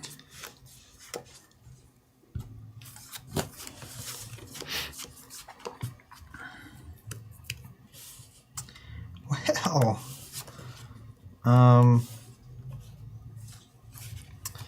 I'll block 3, take 8. Yeah. Okay. All right, saying it worked. Bryce 2.0, killing it. Okay, let's see. I don't think Hammer matters. I think Arsenal matters more. I concur. So I'm going to hold the pulse and arsenal here. You get one action. It's going to be howl plus an attack. Well, that's an action. Oh, right. Card's good. Let's banish 6. 1, 2, 3, 4, 5, 6. I needed you to Bugatti that one. Yeah. When you can't play it still, out. it's 4 blood debt, you know? Yeah.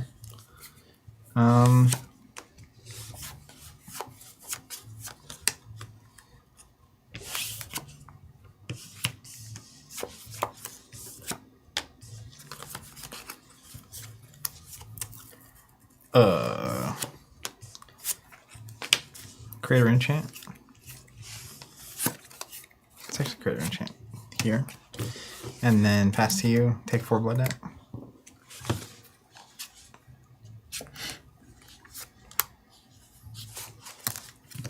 It's the final countdown. I collected a package for you. We're back. Anything with Spinal Crush? He smiles. Well, so I don't really have anything tasty, so I'm just going to crown this. Yeah. That's how the kids do it, right? Going fishing. That's what we call it. Now, you could have done that at the end of my turn. And then you get your tunic counter back. One of them. Oh, yeah. I'll do that. Yeah. Great. Good advice. When you're doing the tunic, you don't lose any resources off that exchange. Yeah. Okay, so this is where the disruption plan either lives or dies. Yep. By what you draw here. And I kind of drew some taters. They're not super potatoes. They're not potators. They're not potators, no. I've seen some potators in my life. Potators. I've seen some potators for sure. Okay, I think this is right. Let's go break ground for 7, dominate, go again. Take 7. Okay. And then let's pulse. Winners by hammer for 8. Come on. Oh. 2, 3, 4, 7. Yeah, that's fine. We'll block 2, 3, 4, 7. You got remarkably right under the health value for Skullcap to block 2 there. Take 1 and a Frosty? Yep. It's like I knew what was happening. You got that Froster? Sure. There it is. Is this cold foil? Everything's cold foil. Everything's sparkly over here. Yeah. You've entered the Bugattiville. All right, 6 shackles. Let's see what we get. This stalagmite's dead, right? 2. It is. 3, 4, 5, 6. This is the turn. This is the moment. This reminds me of the old meta at Las Vegas. Yeah. He needs to swing for the fences. So 3. 0. This is where the autumn sesh change is a big deal for this deck. I like that change. Yeah, I don't like the change. 0, 0. Well, I like what the change did. I guess I'll say that. Yeah. Okay. I'll pay 3 because of the frostbite for Hot from Beyond. Mm-hmm. We'll go Yellow Marvin. Bounding for 7 and 1 arcane from the rune chant. Okay.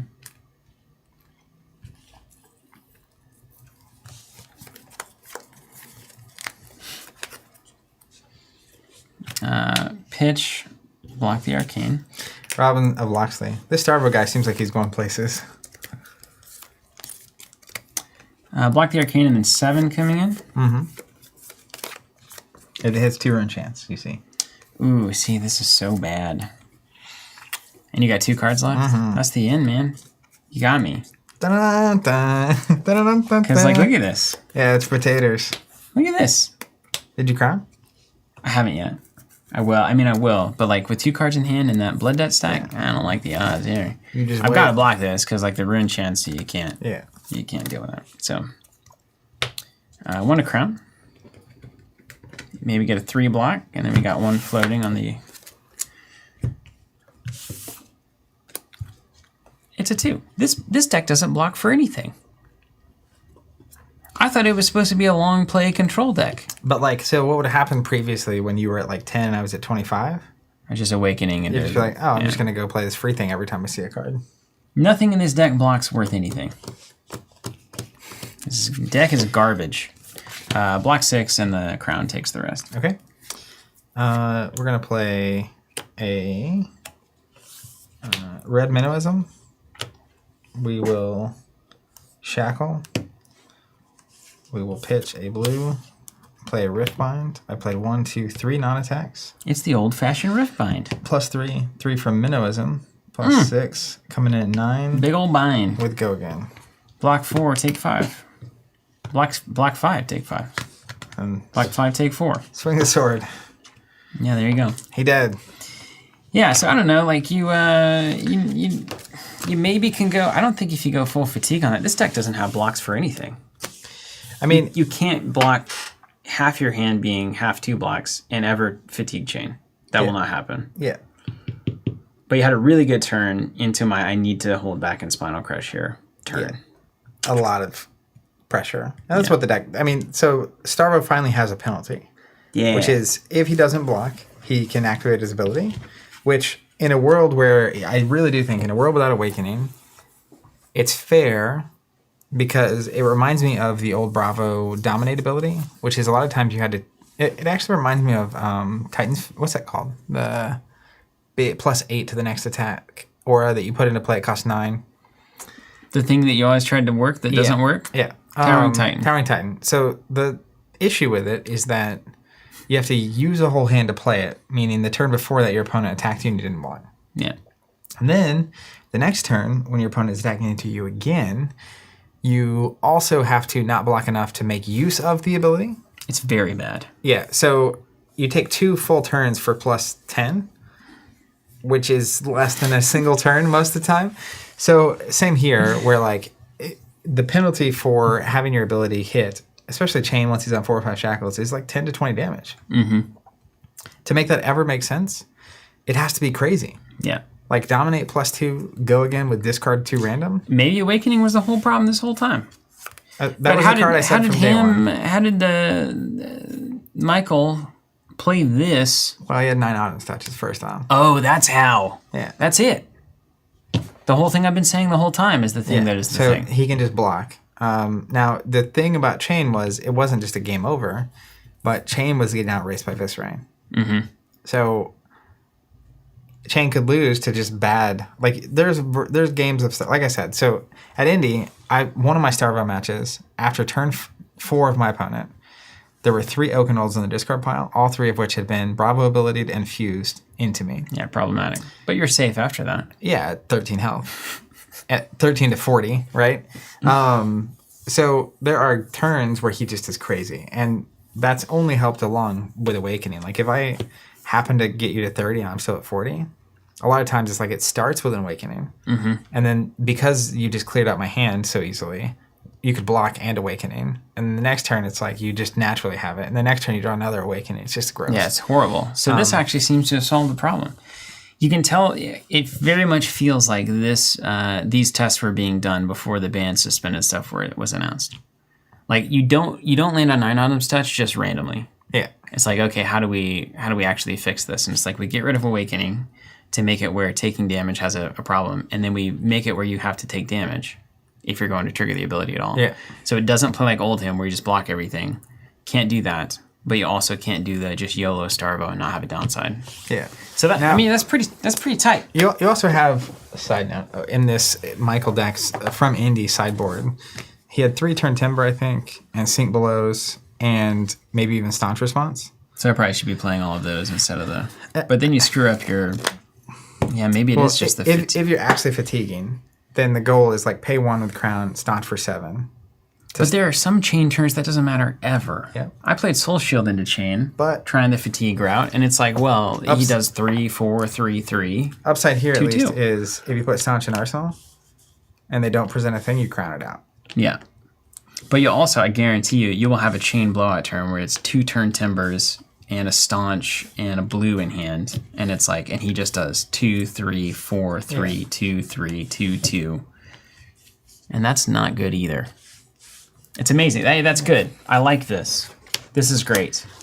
Yeah. So what does that mean ultimately in the grand scheme? Since you've seen Starvo played poorly and you've seen Chain played middlingly, I mean, what are the conclusions? at worst, I think the conclusion is that the Pro Tour content, the streams and stuff, will be really interesting to watch. Could be Starvo's still the best deck. I still think Starvo is very playable. I think he's very good. I think players that are very good with him are also probably, like, there's just so much to play in this game well. Yeah. But I do think that Starvo toned down a little, not penalizing mid-range / aggro for doing damage. And then Viscera slowing the game down a little bit on the aggro side of the fence. I said earlier, I think it leaves the door open for a lot of really weird decks to show up, which is going into a Pro Tour situation, that would be my ideal. Your streams are happening. There's a lot of weird decks going on, a lot of different heroes, someone watching, spectating for the first time, getting to see different heroes showing up and stuff, and really just stories to talk about. Yeah. Like who's on what and what they're doing. Who's on what? And, you know, this is literally the Indy Hamilton deck with all of the Autumn's Touch replaced with Evergreens and Breakgrounds. And that's wrong. We know that that's wrong. Yeah. And so what you do instead, honestly, if I was just like immediately going to change this, my game plan would probably be rip all the elemental cards that aren't 3 blocks and just have a good sprinkle. Like And just play normal Guardian. Play normal Guardian, wait until you get your pulse. And then, you know, you're going to see... Grip it with an Iron Fist. You're going to see the other element eventually. You're still proceeding with Crown, and then you can maybe hit that ability a few times or once, then pulse a hammer out, and then, you know, do it again. Which, if you're actually on the Guardian plan, you're going to block with a lot more cards. And so pitch stacking the elements correctly and running less of the elements makes a lot of sense to me. Yeah. Like, it's less relevant that you're hitting it on the first cycle if your plan is actually to get to the second cycle. Yeah, and you could run the blue 2 blocks if you just always are using it. Well, some of them, maybe. Yeah. There's a way to build this better now. Yeah. Obviously, that's the point of banned and suspended. Yeah. Makes a lot of sense. So I'm even if it is Starvo, I'm excited to see how good players focusing their 3-week period of time before the Pro 4 2-week are changing the Starvo map. Yeah, where do you think those good players are? Ohio? I haven't met them yet. Any of them? Don't know a single one. No good players. Not a single one do I know. The tables you're usually hanging out at. Got them. Yikes. Who needs to know anything? Anybody need to know anything? Things worth knowing. June 4th, we're having a ProQuest. That's right. It is worth knowing. Come to Tulsa. That's in Tulsa. You can register for that on the website. That'd be fun. We're giving away a lot of stuff. June 5th is the Edmond version right down the road, so a lot of people make a trip out of that. So Edmond Unplugged, check that out as well. We have subscription spots open for Uprising if you want to guarantee you get on that. It's supposed to come out June 24th. Dude, well, when will we see that promo? A couple weeks from now? It could be any time. I hope it's sooner rather than later. That would be But that'll be charging relatively soon, won't it? Yeah. What is that? When is Uprising? June 24th. 24th. 2 to 4 weeks before that. 2 to 4 weeks before. So we got some time. If you're unfamiliar with subscriptions, you sign up. You don't pay anything. 2 to 4 weeks before release usually. It's technically 1 to 4. Let's not mix messages here. Yeah, right. You get charged, and it shows up usually as close to release or on release as possible. Comes with exclusive promo, free shipping at how many boxes? 3. 3. I do local pickup, so I don't. Yeah. I don't know that free answer. Shipping at 3, exclusive promo, MSRP guaranteed, supplies stable. So yeah, it's a good thing to do. And everyone that is a subscriber out there, and everyone that continues to buy our Majestic tokens and boards, which we use today, thank you so much. We couldn't do any of this without you, and it's really incredible to be able to do this. And if you're not on our Discord channel, that's really what you need to know. The live chat community here is fantastic. That continues on when we're not streaming. No matter when you're watching this, head to the Discord. There are conversations going on all the time for all of the games that we play. And we even have like a game design channel and a classics channel. And then, of course, the general channel, which is basically Brandon Sanderson conversations. So that's right. And Oats. And sometimes overnight Oats. Yeah. But if you go in there, don't ruin it, okay? You got to be cool if you're coming to the Discord. Respectful. You got to have opinions that are wild, but well-reasoned. Like Zach. Take care, everybody. We will see you, next Tuesday? We're coming back for, I think we're going to try we'll cover Prism. That'll be fun. And then you're going to the Pro Tour. Yeah. All right. Good luck, man.